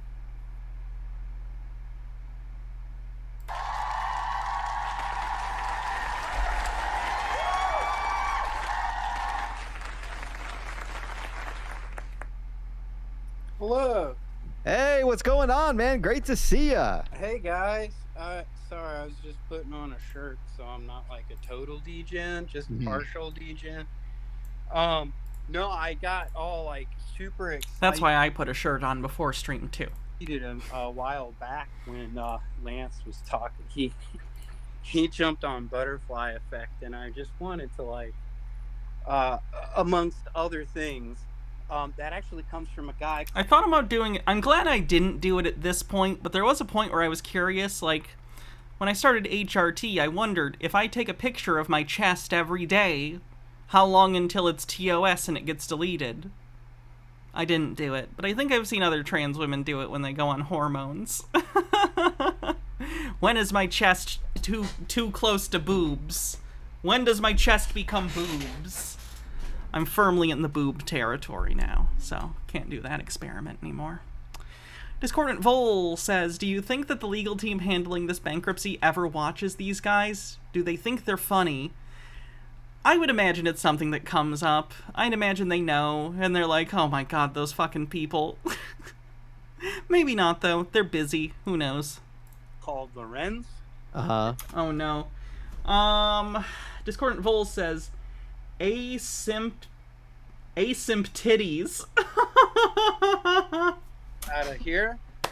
And I only got super excited because while I've been in this whole stock market thing, I've actually gone back to this chaos math stuff, and I highly Oh boy. recommend. So chaos making a new science is how the butterfly effect got super popularized. Oh no, the strange attractors. Gitara says, I feel like I wouldn't put too much trust or faith in a guy who calls himself tinfoil guru as a self-professed and is a self-professed degen. True. It was actually just a quote from this guy. But yeah, does the flap of a butterfly's wings in Brazil set off a tornado in Texas? Okay, here's the thing. This is a reference to chaos theory, or the butterfly effect in this case, which is a reference to a... Oh my gosh. Baja's gonna kill me, because this is her favorite short story by this author.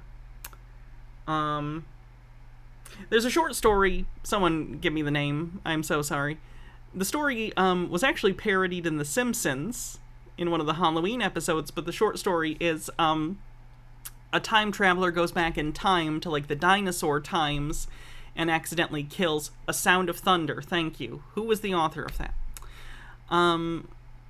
Kills a butterfly, and then when they return to the future, it has changed everything, right? That's where the butterfly effect comes from. That's not your favorite Ray Bradbury story? Was it the one... Which one is it? I know you like that one, though, because we've talked about it. We talked about it when we watched the movie The Butterfly Effect. And it's really kind of telling it. He didn't go into super detail, but if you really unpack all the tenfold, you can really look at, in a super meta way, right? How I would love to do it. Right? All summer in a day? Okay. Right? You can look at all of the RC stuff being causality. It's all just cause and effect. And if you look... Oh my god, this guy has definitely done too many hallucinogens. It's all cause and effect, man. You look at where Cohen was before the buyback that set him to that 12%. If we go all the way back there, we can see the yes, everything has a cause. That's not mystical. Game, and it's been going on long enough now that we can go all the way back. I really appreciate this guy Jake. What was it, Jake? Jake 2B. Yeah. Is he back again? He keeps getting dis. New version of the Chapter 11 exit plan allows now for something additionally to happen to equity holders. While old equity is still going to be extinguished, there is no new equity. Deal. All right. Just fucking He's crazy. probably interacted with him more than a handful of times. He knows how he is. And, you know, again, Pulte's been around these fucking shithead fucking rich assholes, man. So, oh, I do remember that. I wonder if I still have that voice note in my old phone. You know, that just goes to prove when someone out there says, yeah, this fucking billionaire doesn't give a fuck about you. Yeah, probably a majority of them don't, but you're... None of them do. Talking about a different type of a person here. You no, you're not. You know, someone who's different from, you know, from the rest, you know. He's one of the good billionaires. No. You remember, Ryan Cohen wasn't born into money, like a lot of these fucking rich assholes, you know. I don't even know if that's true, nor do I care. He's clearly an asshole. They're like Jeff Bezos, right? It's a rich asshole. His parents were fucking rich, man. You know, Ryan Cohen's... Now I gotta look up Ryan Cohen. Ryan Cohen parents.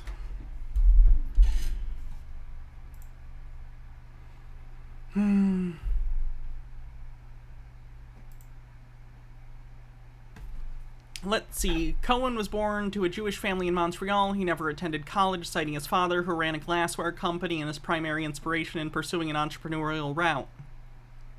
So his dad owned a company that his grandfather started. I understand he may not have been a billionaire at the time, but let's not pretend this guy's self-made, okay? We don't all have parents and grandparents who built a company for us, okay? Jesus Christ.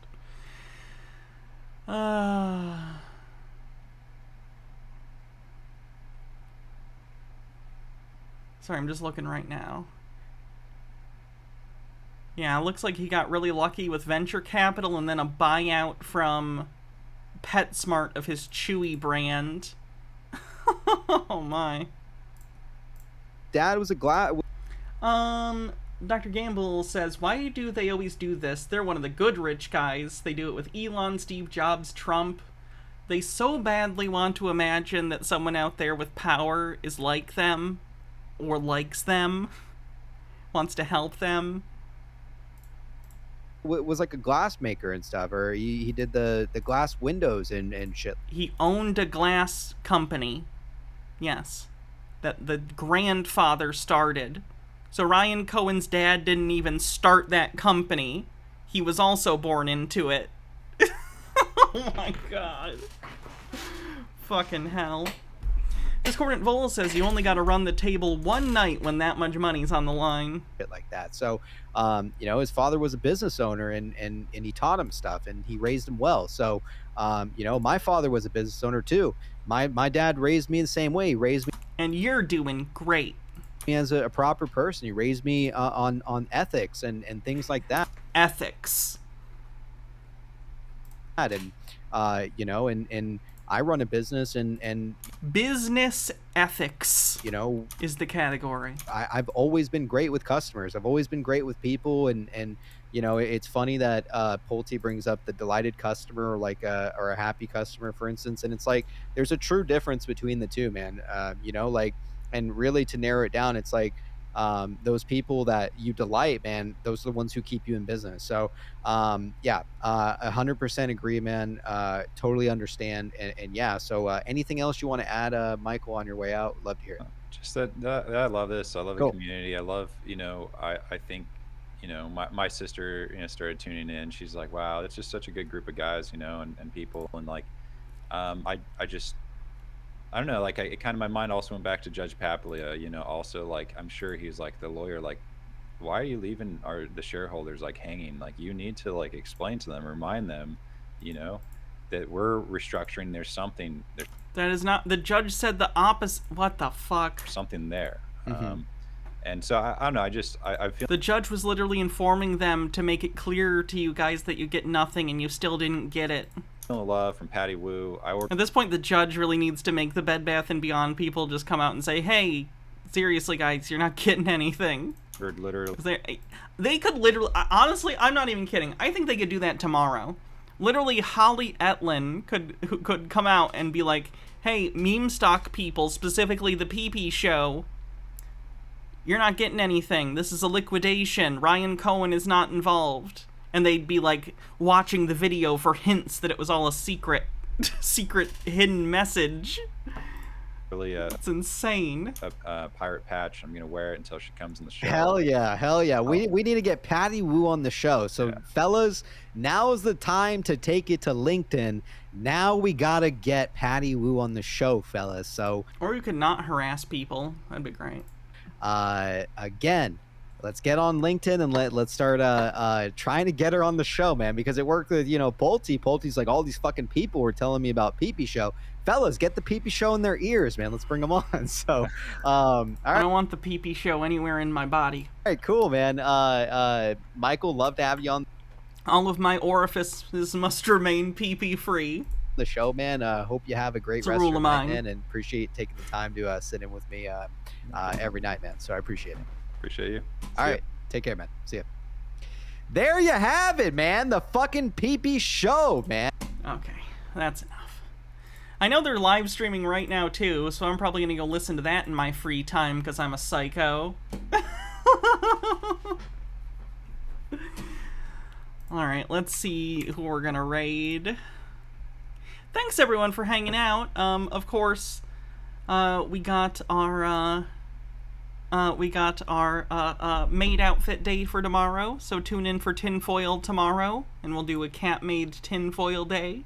That'll be fun. Cassifel's on. We haven't. Yeah, Cassifel's gonna be on soon, so I'm gonna raid Cassifel. Have a great night, everyone. Night of Vast Lunacy. Love you, Mr. Blast. and I'll see you guys soon. Let's do this raid. Enjoy the goblin stream. I have to pee again so bad. Why am I just verbalizing thoughts to you guys? You don't need to know that. Alright, have a good night.